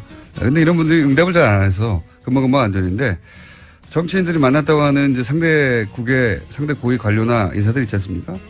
그 사람들한테 지금 쫙 보내가지고 쫙 하려고 하는 중인데 그 중에 안철수 대표는 가장 적극적이고 가장 빠르게 응답을 온 분이고요. 자, 그러면 소장님과 함께 오늘은 무슨 주제를 할지 안녕하십니까? 네, 안녕하십니까. 그러니까 글로벌 팩트 체커라는 새로운 또 그 직책이 생겼는데 어쨌든 그 많은 외국에 계신 청취자분들도 이 관련해서 뭐 제보를 해주시면은 뉴스 공장에서 어디다 제보를 합니까, 근데? 뉴스 공장에다 제보를 하면 되죠. 아니 소장님한테 직접 제보하는 방법은 뭡니까? 저한테도 해도 되는데 그 뭐 저한테 이메일로 보내셔도 되고요. 이메일 주소가 어떻게 되십니까? 이메일 주소 그 끝날 때 말씀드릴게요. 시간이 이제 그러니까. 네. 알겠습니다. 안 말하고 넘어갈 것 같은데. 오늘 주제는 뭡니까? 오늘 두 가지 준비를 해봤습니다. 빨리빨리 할 수 있을지 이제 봐야 되겠는데, 아까, 초반에 얘기를 하셨더라고요. 잠깐 얘기했습니다. 트럼프. 결국 이 러시아 게이트에 발목 잡히나. 그럴 개연성이 점점 높아지고 있죠. 이 이야기를 해볼까 하고, 그 다음에 사실은 메인은 메르켈 총리가 정치 위기를 맞았거든요. 이 4선을 앞두고. 독일이 연정이 지금 재구성이 안 되고 있죠. 그렇죠. 근데 이 대연정으로 과연 돌파 가능한가 이 가능성이 다시 부각되고 있어서 그 얘기를 해볼까 합니다. 알겠습니다. 그 트럼프 대통령이 정치적인 위기를 맞고 있다. 사실 따지고 보면은 그 바다 건너 미국만의 얘기가 아니라 이 트럼프 대통령이 이제 국내 문제로 발목이 잡히게 되면은 이 국제 문제, 특히 이제 한반도 문제에서도 사실 내 코가 석자인데 거기서 뭘 어떻게 할 수 있을 그런 어떤 뭐라고 할까요? 그 반경이 좁아지죠. 그렇기 때문에 우리하고도 연관이 될 수 있어서 좀 알아보고 싶은데 결국은 이게 작년 말까지 거슬러 올라가는 것이죠. 그렇죠. 소위 말해서 그러니까 러시아가 미국의 어떤 정책에 넓은 의미로 정책에 관여를 과연 했느냐. 여기 있어서 그 트럼프 당시에 그 뭐라고 할까요? 그 캠프에서 관여를 과연 했느냐 이 문제거든요. 러시아와 손잡고 트럼프가 대선에 개입했느냐 이런 거죠. 그렇죠. 그러니까 대선에 개입시키도록 하는 어떤 그런 일련의 어떤 모종의 미략이 있었느냐 하고 그다음에 그 전에 그 이스라엘하고 문제가 돼요 또. 그러니까 이스라엘이 당시에 기억하시는지 모르겠습니다만은 그 서한지구 그러니까 팔레스타인 자치지구에다가 이스라엘 그 촌을 건설하잖아요. 강제로 이스라엘 국민들을 이주시켜가지고. 팔레스타인을 쫓아내려고. 거기가 그렇죠. 자기들 땅이라고 이제 영구적으로 주장하려는 거죠. 네. 그렇게 하면서 이제 미국의 당시 오바마 정부에서 이거는 그 제재를 해야 된다라는 그 전 세계적인 그런 그 유엔에서 움직임이 일어나서 오바마 정부도 그거를 막질 않죠. 그런데 그거를 그 트럼프 현 대통령의 사위인 쿠슈너가 유대인이라는 거죠. 미국 언론에서는 이것과 연관을 시키던데, 그래가지고, 이스라엘에 대한 그 제재안을 막도록 그 어떤 국제사회에서 이렇게 손을 쓰는, 그러니까 그 안에는 러시아까지 포함이 되는 것이죠. 그러면서 러시아에 대한 제재안도 그때 있었는데, 그것까지 같이 연결해서 이렇게 뭐라고 할까요? 세트로 풀어주는. 그렇죠. 이런. 오바마가 러시아 우리가 이제 대북제도만 하는데, 오바마가 러시아 제재를 해놓은 걸 풀어주는데. 그렇죠. 그런 대가로 해서 이스라엘도 같이 풀어주자. 이거는 뭐 그런 추측이죠. 이런 것이 있지 말이 꼬인. 월요일 날은 꼬이는 날입니다, 원래. 그러니까 이제 요약하면 대선을 유리하게 이끌려고 러시아의 도움을 받았느냐. 그리고 그 대가로 러시아한테는 또 러시아를 끌어들여서 그 이스라엘의 요구를 들어줬느냐. 어쨌든 러시아를 끌어들였냐 이겁니다. 그렇죠. 그 문제에 있어서 이제 앞에 그 우리 공장장이 얘기하셨던 글로 연결이 되면 되죠. 그래서 이제 지금 뮬러 특검이 그 플린 전 그 안보 보좌관을 조사를 하는 과정에서 소위 말해서 그 양형 거래라고 하잖아요. 플리바겐이라고. 내가 조금 사실관계를 인정을 하면은 좀 감해줄 수 있다. 요거는 본인 찾아보니까 한 5년 이상 형을 받을 거를. 그렇죠. 집행유예나 한 뭐 6개월 이내로 줄일 수 있는. 그러니까 충분히 플린 전 보좌관 입장에서는 할 수가 있죠. 사회적으로 끝장날 수 있는 사안을 풀어낼 수도 있기 때문에 그래서 거래를 한 거죠, 거래. 본인의 그 유죄를 그 실토를 했다. 우리나라도 이거 있어야 돼요. 아니, 물론 뭐 비공식적으로는 암암리 그런 게 있다고 하는데. 공식적으로 있죠. 공식적으로 있어야 된다고 봅니다, 저는. 아예. 글쎄, 공식적으로. 그거는 또 다른 법적인 문제니까. 더 큰 범죄를 잡아내기 위해서 보통 이걸 쓰잖아요. 그렇죠. 일종의 거래인데. 아무튼 그렇게 되면서 플린이 인정을 해버렸단 말이죠. 근데 여기에서 이제 트럼프 대통령 측이 발끈을 하고 트위터에다가 글을 남긴 것이 거꾸로 발목을 잡는다. 그렇죠. 두 가지 면에서 이제 발목을 잡게 된 것이 첫 번째는 그러니까는 법적으로 대통령이 관여를 할 수 없는 그런 어떤 그 사법적인 행위에 관여를 한 것을 인정할 거리 돼버리는 것인 것. FBI 수사를 방해한 게 되는 거죠. 이게. 그게 이제 문제가 되는 왜냐하면 것이고. 당시에 FBI 국장을 잘라버렸기 때문에. 그 다음에 그거는 법적인 문제가 아니라 두 번째는 논리적인 문제가 되는데 공장장이 말씀 잘하셨어요. 그 다시 한번 기회를 드릴 테니까 다시 한번 얘기를 해보세요. 저는 아침에 시도에다가 반만 성공했으니까. 수장님 한번 해보십시오. 제가 들어보고 저보다 나은지 볼 테니까. 그러니까 논리적으로 이게 성립이 안 되는 것이 하면서 어떻게 되냐. 나도 헷갈리네. 다시 한번 해보세요. 이게 뭐냐면은 플린은 그때는 러시아 개입이 없다고 했어요. 없다고 했는데 지금 트럼프는 플린이 거짓말을 해서 잘랐다고 그랬거든요. 그러면 있는 게 진실이 되는 거잖아요. 그렇죠. 그러니까는 논리적으로 완전히 잘못 짚은 거죠. 지금은 그때 자른 이유를 설명하려고 하다 보니까 자기는 무조건 무죄라 놓고 네. 나머지를 설명하다 보니까 이게 앞뒤가 뒤집어진 이게 반대로 돼버린 거죠, 그러니까 결국은. 그래서 이제 두 가지의 큰 어떻게 보면은 그 실수를 한 꼴이 돼버린 건데 이렇게 되면서 결국은 트럼프 대통령을 향한 아직까지는 트럼프 대통령까지는 언급이 안 나옵니다만은 플린까지 왔기 때문에요. 플린이 사실은 그러니까 미국 언론들도 그렇게 플린이 최종 목적지는 아니다.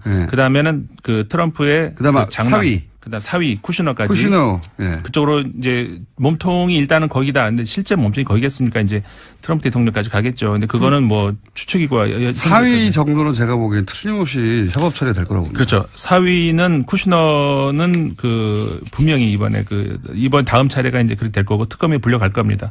이렇게 되면은 약간 트럼프 대통령 입장에서는 정치적으로 최대의 위기에 몰리는 그런 상황이 곧 조만간 오게 된다 이거죠. 사위는 너무 많은 일들이 연루되어 있더라고요. 예. 네, 그렇죠. 그래서 사위까지 가면 그 다음에는 딸이고요. 그러면 이제 트럼프 대통령 남게 되는 거죠. 그렇죠. 자, 그런 건 우리가 지켜봐야 되고, 쿠슈나가 오늘 미국 날짜로 3일인데 그 이스라엘에서 무슨 연설을 합니다. 그 관련 한번 우리 들어볼 필요성이 있습니다. 그래서 또 이스라엘 얘기가 생각나는데 이제 쿠슈나가 유대인이어서 또 그런지 예루살렘을 이스라엘의 수도로 인정하는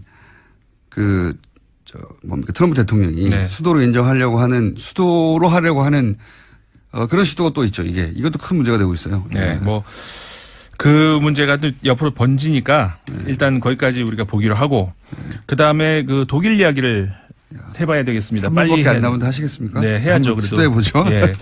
자, 간단하게 하자면 우리가 자메이카 연정이라고 흔히 얘기를 하죠. 왜 그러냐면은 독일의 그 세 개의 정당이 색깔이 검은색, 노란색, 초록색이기 때문에 자메이카 국가 색깔하고 국기 색깔하고 이제 비슷해서 그렇게 부르는 건데 뭐냐면은 지난 총선에서 제1당 그러니까 승리를 했던 하지만 과반에 실패했던 그 기민연 혹은 기민당이라고도 하죠. 기독교 민주당이 메르켈 총리죠. 다시 정부를 구성하는 데 있어 가지고 기독교 사회당, 그 다음에 기사당, 그 다음에 기독교 사회당은 워낙에 이제 같이 항상 왜냐하면 지역 정당이기 때문에 붙어 있으니까는 그렇게 치고 기민 기사는 붙어 있다고 보시면 그렇죠. 그 다음에 자유민주당, 자민당 이 정당이 노란 색깔을 상징하고 있는데 이 정당은 우파죠. 그러니까는 우파 중에서도 친기업 성향. 그러니까 어떻게 보면 우리나라의 주류 우파랑 비슷하다라고 생각하셔야 됩니다. 거기서 이념이 빠진 이렇게 생각하시면 될 것 같아요. 그렇죠.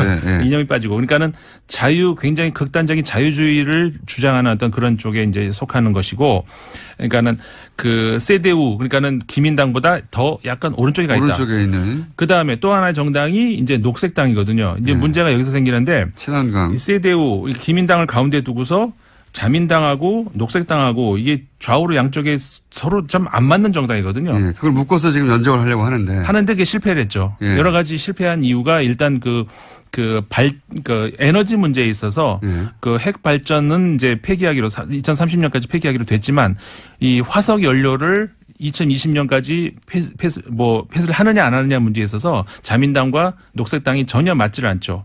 그다음에 조세제도에서도 전혀 둘이 안 맞아요. 그러니까 깨져버리는 거라는 거죠. 자민당이 결렬 선언하고 일어서 그렇죠.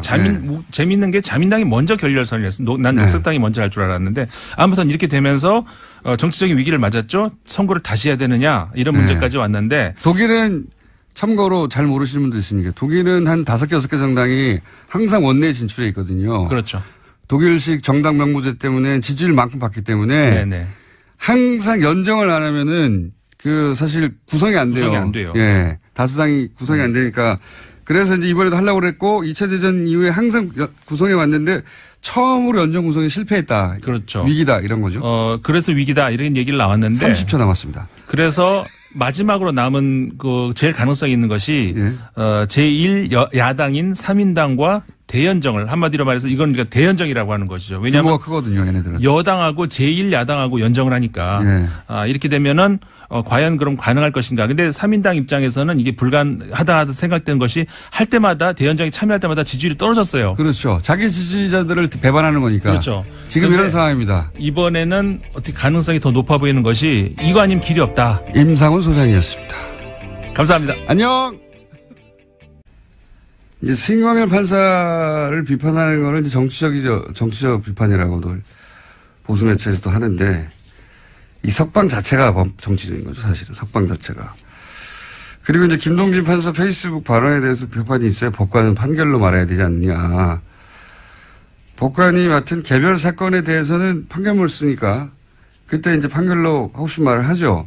근데 김관진, 임관빈 석방처럼 굉장히 중대한 정치범죄인데 그걸 밝히는데 가장 중요한 피의자 2명을 풀어줬단 말이죠. 이런 경우 내 판결이 아니니까 아무 말도 하면 안 된다는 거잖아요. 지금 김동진 판사의 비판은, 대한 비판은. 그러니까 어떤 판결에 대해서 아무도 어떤 말도 하면 안 된다. 이걸 법관 독립이라고 얘기하는데 저는 이게 말이 안 된다고 보는 게 법관 독립이 어떤 판결에 대해서도 누구도 어떤 말도 하면 안 된다. 이 말이 아니잖아요. 이 말이 아니라 예전에 이제 법관 판결에 이제 권력이 또 영향력을 행사해 왔기 때문에 그걸 못하게 그런 영향력을 행사해서는 안 된다. 법관은 독립돼야 된다는 이야기인데 근데 이 신광열 판사의 석방은 법과 양심이 아닌 다른 이유로 그런 석방을 했지 않겠느냐. 이런 의심을 하는 거거든요. 그러니까 끊임없이 문제 제기를 거꾸로 해야 돼요. 그게 법관이 법과 양심이 아닌 다른 이유로 판결했다고 의심이 되면 그런 거 아니냐고 계속 이야기를 해야 그게 사회적인 압력이 되고 그래서 오히려 그게 사법부의 독립을 지키는 거죠. 예. 석방이 이상하다 계속 떠들어야 되는 사건인 겁니다. 이거 법과 양심 이해의 요소 아닙니까? 이런 판결 내는 거. 이렇게 계속 떠들어야 법관의 독립이 실제 유지되는 거죠. 이걸 못하게 하는 건 좀 말이 안 된다고 보는데 저희 그래서 김동진 판사에게 급히 어제 인터뷰 요청을 하였으나 거절당했습니다. 언젠가 한번 꼭 모시고 싶습니다. 다음 뉴스는 뭡니까? 네, 박지원 의원이 안철수 국민의당 대표에게 DJ 정치를 왜곡한다라고 비판했습니다. 안 대표가 김대중 전 대통령을 언급하면서 통합을 강조하자 이에 대해서 반박을 한 건데요. 박지원 의원이 자신의 페이스북에다가 쓴 글입니다. 그렇군요. 바른정당에 이어서 이제 그럼 국민의당은 어떻게 되냐 싶어서 뉴스가 많이 나오는데, 저 개인적인 생각인데, 개인적으로는 안철수 대표 호남계는 함께하기 힘들 거라고 저는 봅니다. 왜냐하면은 안 대표는 이제 호남 베이스의 정당만으로 집권이 불가능하다 이렇게 판단한 것 같고, 그래서 탈호남 그리고 영남 베이스 유승민 결합을 해서 지방선거 이후에 자유한국당이 이제 존속되지 못할 거라고 보고, 그때 소위 중도 보수 자리를 선점하고 있겠다 그런 거거든요. 그 자리, 그래서 이제 영호남 화합하고 합리적 보수 또 바람이 새네요 오늘 또 적자로 나서겠다 이런 그림이고, 호남계는 왜 자기들이 그런 보수 정당의 미끄럼이 돼야 하느냐. 안철수 대권을 위해서 왜 우리가 그런 짓을 해야 하느냐 이거거든요. 예. 정치적 노선도 다르고. 이제 거기에 예로 들어진 게 김대중 전 대통령이었어요. 다시 한번 서로 이제 굉장히 목소리를 높인 건데요.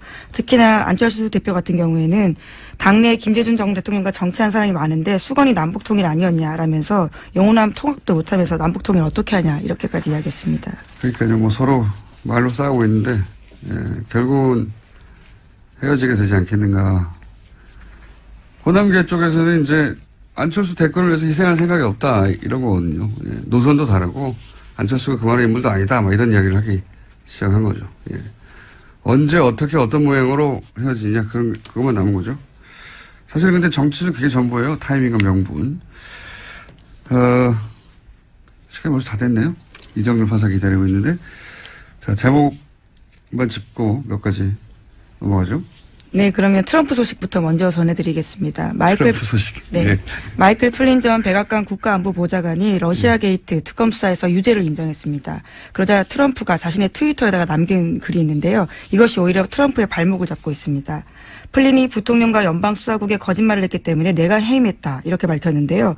오히려 합법적인 행동을 했는데 유죄를 인정받고 죄송합니다. 플린이 합법적으로 행동했는데도 유죄를 인정하고 감형받으려 하는 것이 부끄럽다 이렇게 이야기를 한 건데요. 그러니까 오히려 사법방해죄가 되는 게 아니냐라는 논란이 일고 있습니다. 그냥 넘어가려고 그랬는데, 시간이 짧아서 잠깐 얘기하고 넘어가야 되겠네, 이제. 트럼프의 트위터가 이런 얘기거든요. 플린을 해고한 이유는 그가 거짓말했기 때문이다. 인수위 기간, 이제 미국 대통령 인수위 기간에 있었던 일은 합법적이었다. 이렇게 썼어요. 이게 아주 이상한 논리인데, 이 기사만 봐서는 도대체 무슨 말인지 잘 모르게 기사를 썼어요. 보니까 저도 봤는데. 마이클 플린 국가안보보좌관인데, 플리바겐을 했습니다. 플리바겐이라는 게 이제 내 죄에 있으니까, 죄 있다는 거 인정할 테니까 형량 좀 낮춰줘. 뭐 이런 플리바겐을 했는데 그 말은 무슨 말이냐면, 그 인수위 기간에 트럼프가 합법적이라고 했던 그 기간에 불법적인 일을 했다는 거거든요. 근데 트럼프가 이제 플린을 해고한 게 거짓말을 했기 때문이라고 했는데 이게 왜 이상한 논리냐면 트럼프 말은 플린이 불법이 있었던 것처럼 FBI 거짓말 했다는 거예요. 그 기간에. 네, 앞서서 그랬다라는 거죠. 불법이 있었던 것처럼 불법이 없었는데 트럼프가 트위터에서 하고 싶었던 말은 자기는 잘못이 없는데 플린이 마치 불법이 있었던 것처럼 자기를 모함했다. 이런 소리예요. 모함했다. 그래서 해고했다. 이런 논리 전개인데 자기가 잘못이 없다는 걸 트럼프는 강조하다 보니까 이게 논리가 꼬인 거예요. 왜 꼬인 거냐면 플린은 그때는 러시아 개입이 없었다고 주장했거든요. 그러다가 지금은 아니다. 있다고 바꾸는 중이에요. 그러니까 트럼프 논리대로 하면 러시아 개입이 없었다고 한 게 거짓말이 되는 겁니다. 그렇죠. 그래서 네. 사법방해자가 된다라는 지적이 나오고 있습니다. 러시아 개입이 있었다가 사실이라는 말이 되는 거예요. 트럼프의 말은. 이해가시나? 자가당착인데? 이게 이해가 안 가실 수도 말을 있어요. 연속해서 바꾸다 보니까 스스로 발이 꼬이고 있는 겁니다. 예. 플린이 거짓말한 걸 트럼프가 알고 있었다는 것도 또 문제가 되는 거예요. 왜냐하면 트럼프는 자신이 조사를 하던 FBI, 자신을 조사하던 FBI 국장이 있잖아요. 코미 국장. 해고했잖아요. 큰 문제가 됐는데, 그러니까 플린을 조사하던 코미를 해고했는데, 플린이 거짓말한 걸 알고 있었다는 것은 죄가 있는 플린을 조사하던 코미를 해고했으니까 FBI 사법 행위를 방해한 게 된 거죠. 어쨌든 트럼프 트위터 다시 한번 해야 되겠습니다. 이게 무슨 말인지 이해할까 모르겠네요. 이해가실까? 거짓말을 하다가 결국은 자기한테 굉장히 불리한 트위터를 썼다. 이거예요. 거짓말을 하다가 연속으로. 이거 다시 한번 해야 될 것 같습니다. 자, 오늘 여기까지 하고요. 어쨌든 논리가 정반대로 꼬였다는 거고. 여기까지 해야 되겠습니다. 시사인의 김은지였습니다. 감사합니다. 네. 바로 이어서 이정열 전 영장 해설 전담 판사 연결됐습니다. 안녕하십니까? 네, 안녕하세요, 공장장님. 네. 월요일이라 말을 꼬이고 혀도 꼬이고 하고 있는 와중인데. 아니요. 자, 알아들었습니다. 알아들으셨어요? 네. 네. 이 말은 나는 똑똑하다 이 말이죠. 아이, 무슨 말씀. 자, 우선 시간 역순으로 네. 최윤수 국정원 2차장 영장이 기각됐습니다. 이거 예상하셨던 바입니까? 그게 쉽지는 않았어요. 청취자님들도 마찬가지일 텐데, 당연히 풀리지 않겠냐. 생각을 하셨을 거고, 저도 비슷했는데, 일단은, 어떻든, 풀리든 안 풀리든 간에, 이종명 전 차장하고, 아까 언급하셨던 최윤수 전 차장하고 같이 가지 않겠나라는 생각은 했어요. 한쪽이 풀리면 다른 쪽도 풀리고, 한쪽이 들어가면 다른 쪽도 들어가고, 이랬었을 것 같거든요. 얘기 들어보면은 또 이런 말씀 하시는 분들도 계시더라고요. 김관진 전 장관이나 임관빈 전 실장 같은 경우는 이제, 종전에 이명박 박근혜 정권 때 무기거래 관련이 있는 사람들이나 입을 막을 필요가 있어 꼭 풀어줘야 되는데, 지금 이 전 차장은 무기거래랑 관련이 없으니까 그냥 적부심에서 못 나오지 않겠냐, 이런 얘기를 하시는 분들도 계시던데, 아무튼 이제 구속되지 않겠나 싶었어요. 최 전 차장도 이종명 전 차장 적부심에서 못 나가니까. 근데 김영수 대법원장 얘기가 딱 나오고 나니까, 이거 이렇게 되면은 영장 청구 기각될 수도 있겠다. 그러니까 이게 김 대법원장 발언이 어떻든 외견상 보면은 이렇게 영장 판사들이든 누구든 간에 일선 판사들이 하는 걸 이제 존중하겠다 이런 뜻으로 해석이 되잖아요. 자, 이게 이제 너무 많은 사건이 한꺼번에 벌어져가지고 많은 사람들의 이름을 거론하시는데 대법원장이 무슨 말 했는지도 모르는 분들이 많거든요. 예. 예. 대법원장이 이제 법관의 독립을 해치는 지나친 판사 판결에 대한 비판은 자제해달라는 네. 취지의 말씀하셨죠. 그게 이제 신광열 판사에 대한 비판이 많다 보니까 네. 뭐 언론적인 얘기만 하지만 안녕하세요. 김호준입니다. 김관진 임관빈의 석방에 대해 인천지법의 김동진 부장판사는 자신의 SNS를 통해 형사수석부에 석방 결정에 대하여 법 이론이나 실무 측면에서 동료 법관들과 이야기 나눈 적이 있는데 석방 결정을 납득하는 법관이 한 명도 없다며 법관 19년째인데 이런 식의 구속 적부심은 본 적이 없다고 주장했습니다. 그러면서 특정 고위 법관이 구속 실무를 손바닥 뒤집듯 마음대로 바꿔놓고 있는데 그에 대한 비판을 왜 정치행위로 폄훼하느냐며 이렇게 글을 맺습니다. 법조인들은 알고 있다. 그렇습니다. 제가 이야기 나눠본 법조인들도 같은 말을 했습니다. 법의 관점에서 도저히 이해할 수 없는 석방이다. 한편에선 신광열 판사에 대한 비판은 법원의 독립성을 해친다고도 합니다. 그런가요? 법원의 독립은 법관의 법과 양심을 권력으로부터 지켜주자는 것이지 정치적 의도를 의심케 하는 판결도 토달지 말라는 게 아니지 않습니까? 공동체가 지켜줘야 할 법과 양심을 저버렸다고 의심받을 판결을 내린 건 신판사 본인입니다. 오히려 입을 다물고 있는 게 공동체의 법과 양심을 저버리는 거죠. 김호준 생각이었습니다.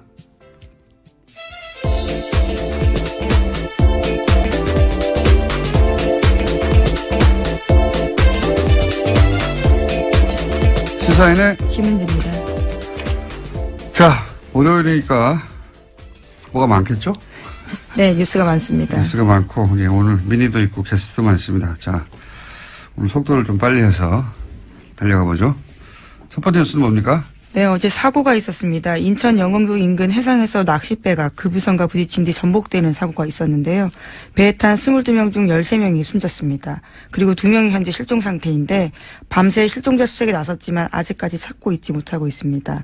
해경은 어제 충돌 선박 선장과 선원 2명을 업무상 과실치사 혐의로 긴급 체포했습니다. 세월호 때와 이제 대처를 비교하려는 어쩔 수 없는, 예, 기자들의 어떤 속성 때문에 관련해서 굉장히 많을 수밖에 없는 뉴스예요. 예. 뭐 정상적인 정부라면 사실은 다를 수밖에 없고 대처가, 문재인 정부의 대처가 지금 특별할 건 없다고 보는데 저는 정상적이라면 다 이렇게 했었어야 되니까. 근데 이제 거꾸로 문재인 정부에서 대처하는 걸 보니까 다시 박근혜 정부 때 안 했던 게 눈에 띕니다. 예, 이 뉴스를 보니까. 가장 먼저 눈에 띄는 게 해군 투입이에요, 해군 투입. 예, 이번에는 해군 함정이 16척인가요? 그리고 헬기도 투입되고, 그리고 해군 소속 잠수사들 20여 명 투입되고 즉각. 근데 당시로 되돌아 가보면 황기철 전 해군 참모총장이 통영함이 구조함이었거든요. 예. 출동 명령을 내리는데 상부라고만 표현됐는데 도대체 누가 정확하게 제재했는지는 안 나오고 상부가 출동을 제재하고. 근데 말이 안 되잖아요. 지금 조그만 이 낚싯배가 지금 사고가 났는데도 좀 배가 16척이 갔는데 그래서 구조 전문 함정인데 게다가 근처에 있었어요. 통영함. 출동 명령을 다시 내리죠. 예. 말이 안 된다고. 또다시 제지하면서 해서 못 갔는데, 그리고 나서 이제 황 총장은 그에 사퇴합니다. 예. 사퇴를 당했다고 저는 보는데, 당하고, 그 다음 해에 곧바로 납품 비리로 구속이 돼요. 그리고 나서 1심, 2심 대법원 모두 무죄가 되긴 했죠. 예. 되돌아보면 통영함 출동을 제지한 게 누군가? 제지할 수 있는 사람은 합참의 의장, 국방부 장관, 대통령, 세 분밖에 없어요. 해군 총장이 배를 출동시키라고 했는데 왜 사고가 나서 못하겠단 말이죠. 그게 이제 괘씸해서 이 양반을 찍어내고 납품비리 만들어서 억지로 엮어 넣었다가 결국은 무죄가 됐지만, 이때 누가 막았는지, 왜 막았는지 저는 다시 한번 이야기돼야 되는 사안이라고 봅니다. 네. 거꾸로 이제 정상적인 대처를 보다 보니까 그때 왜 안 했느냐 하는 게 다시 되짚어 주게 되는 사건이고 앞으로 당분간 그런 얘기가 나올 거라고 봅니다. 예. 다음 순요. 네, 최윤수 전 국정원 2차장에 대한 구속영장이 지난 2일 기각됐습니다. 최 전 차장은 이석수 전 특별감찰관 등을 불법 사찰하고 문화계 블랙리스트 작성에 관여한 혐의를 받고 있는데요.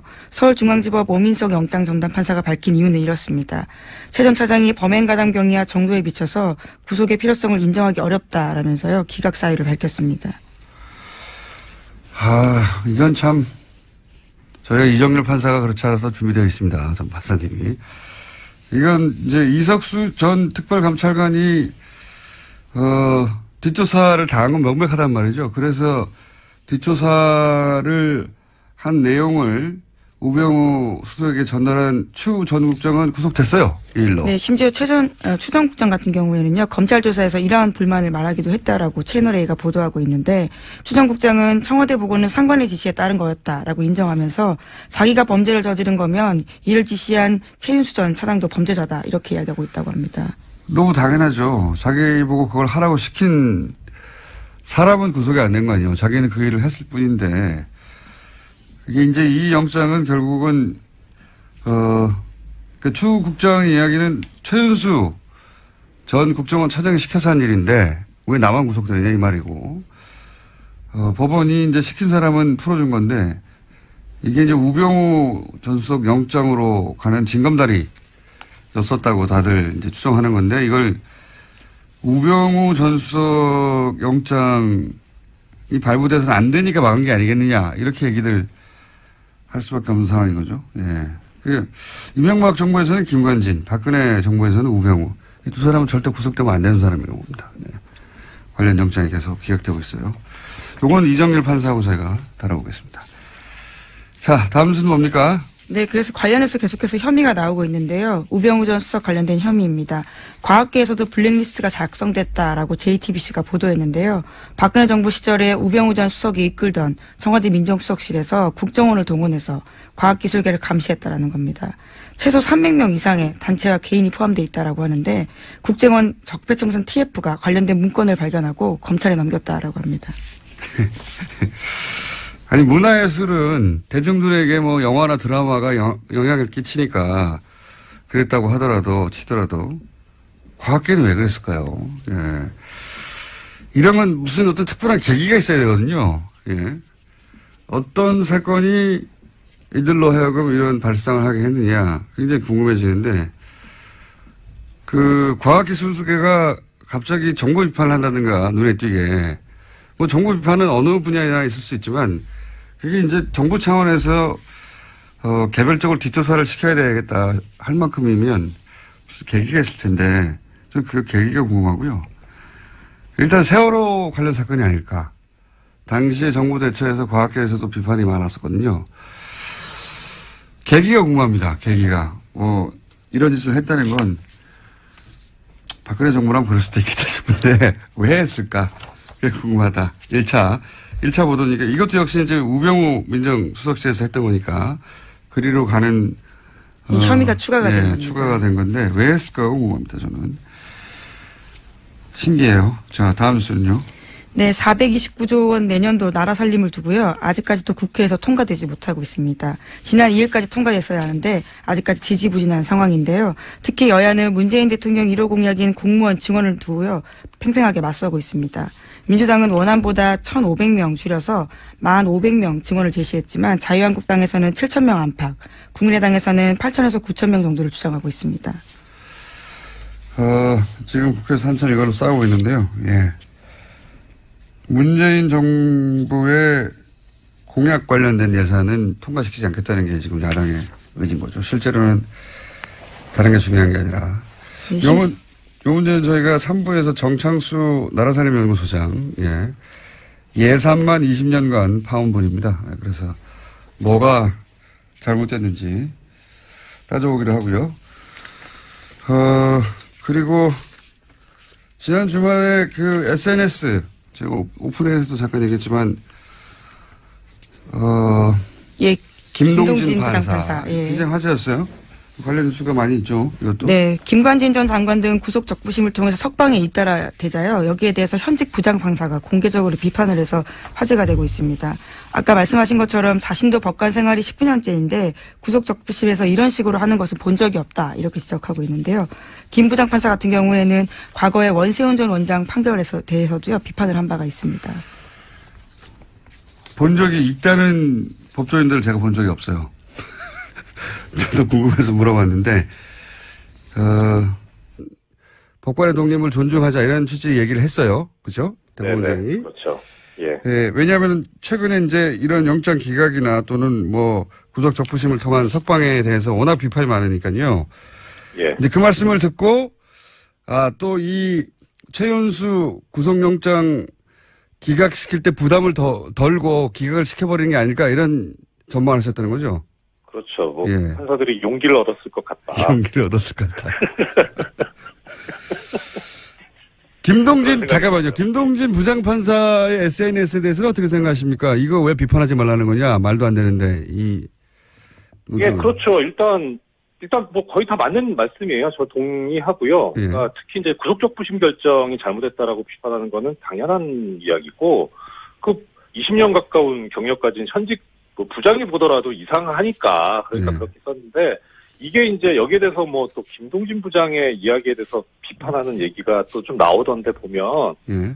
뭐 언젠가 기회가 되면 말씀드릴지 모르겠지만 이게 서울중앙지방법원에서 한 구속적 부심 결정이잖아요. 예.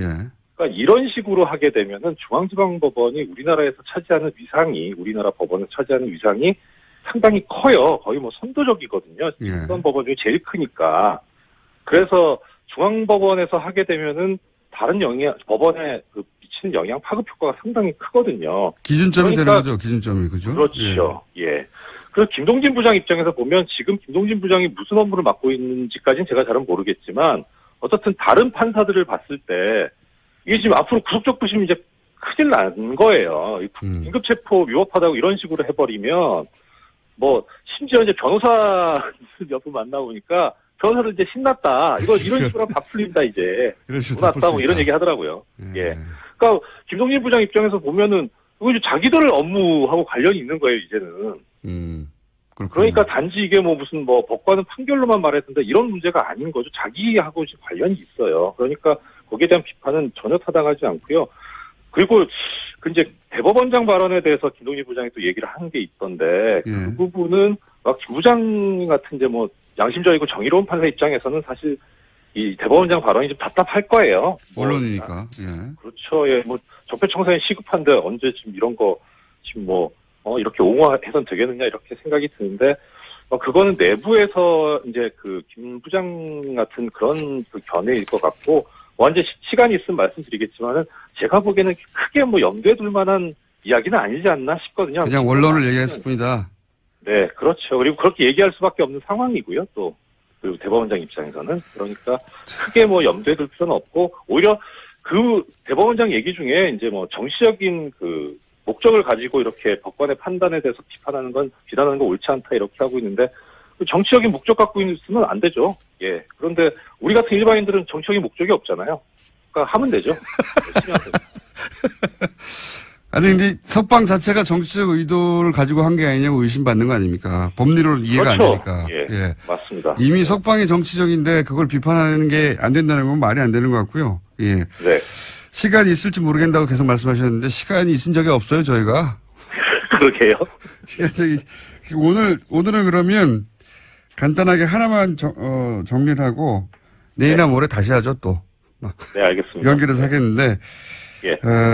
이 최윤수 국정원 2차장을 이제 기각될 거라고 예상했던 사람들의 이때까지 계속 기각됐던 게 우병우 전 수석과 관련된 건 다 기각됐으니까 네. 이 구속영장 청구도 기각될 거라고 이렇게 생각을 했단 말이죠. 이건 이제 법리는 네네. 모르고 예. 계속 이어진 정치적 상황 속에서 그렇게 예상을 했는데 법리적으로 볼 때 최윤수 국정원 2차장을 기각하는 게 맞는 겁니까? 여기까지만 딱 하고 다음 시간에 다시 하죠. 저 말씀드리면 잘못됐죠. 아까도 말씀하셨지만 영장 기각 이유를 보면 가장 중요한 게 이제 피의자의 범행 가담 정도와 경위에 비추어서 구속하기는 뭐 이제 적당하지 않다는 거잖아요. 근데 추국장은 부하 직원인데 구속됐잖아요. 똑같은 일을 했는데. 그러니까요. 그러니까 도대체 어느 정도 돼야 이 가담 정도와 경위가 중하다고 보는 거냐라는 건데. 근데 말씀드린 대로 그 형평성에도 안 맞고 그래서 잘못된 건데 어떻든 뭐 해놨으니까 이게 참 이제 앞으로 어떻게 될 것인가도 보면 우병우 전 수석 같은 경우에는 본인도 체념한 것 같았거든요. 뭐 숙명이라면 받아들이겠다 이런 말도 했잖아요. 예. 그래서 뭐 거의 다 이제 구속이 이번엔 되는 거구나 싶었던 것 같은데요. 네. 그죠? 그렇죠. 왜냐면 그런데 이렇게 되니까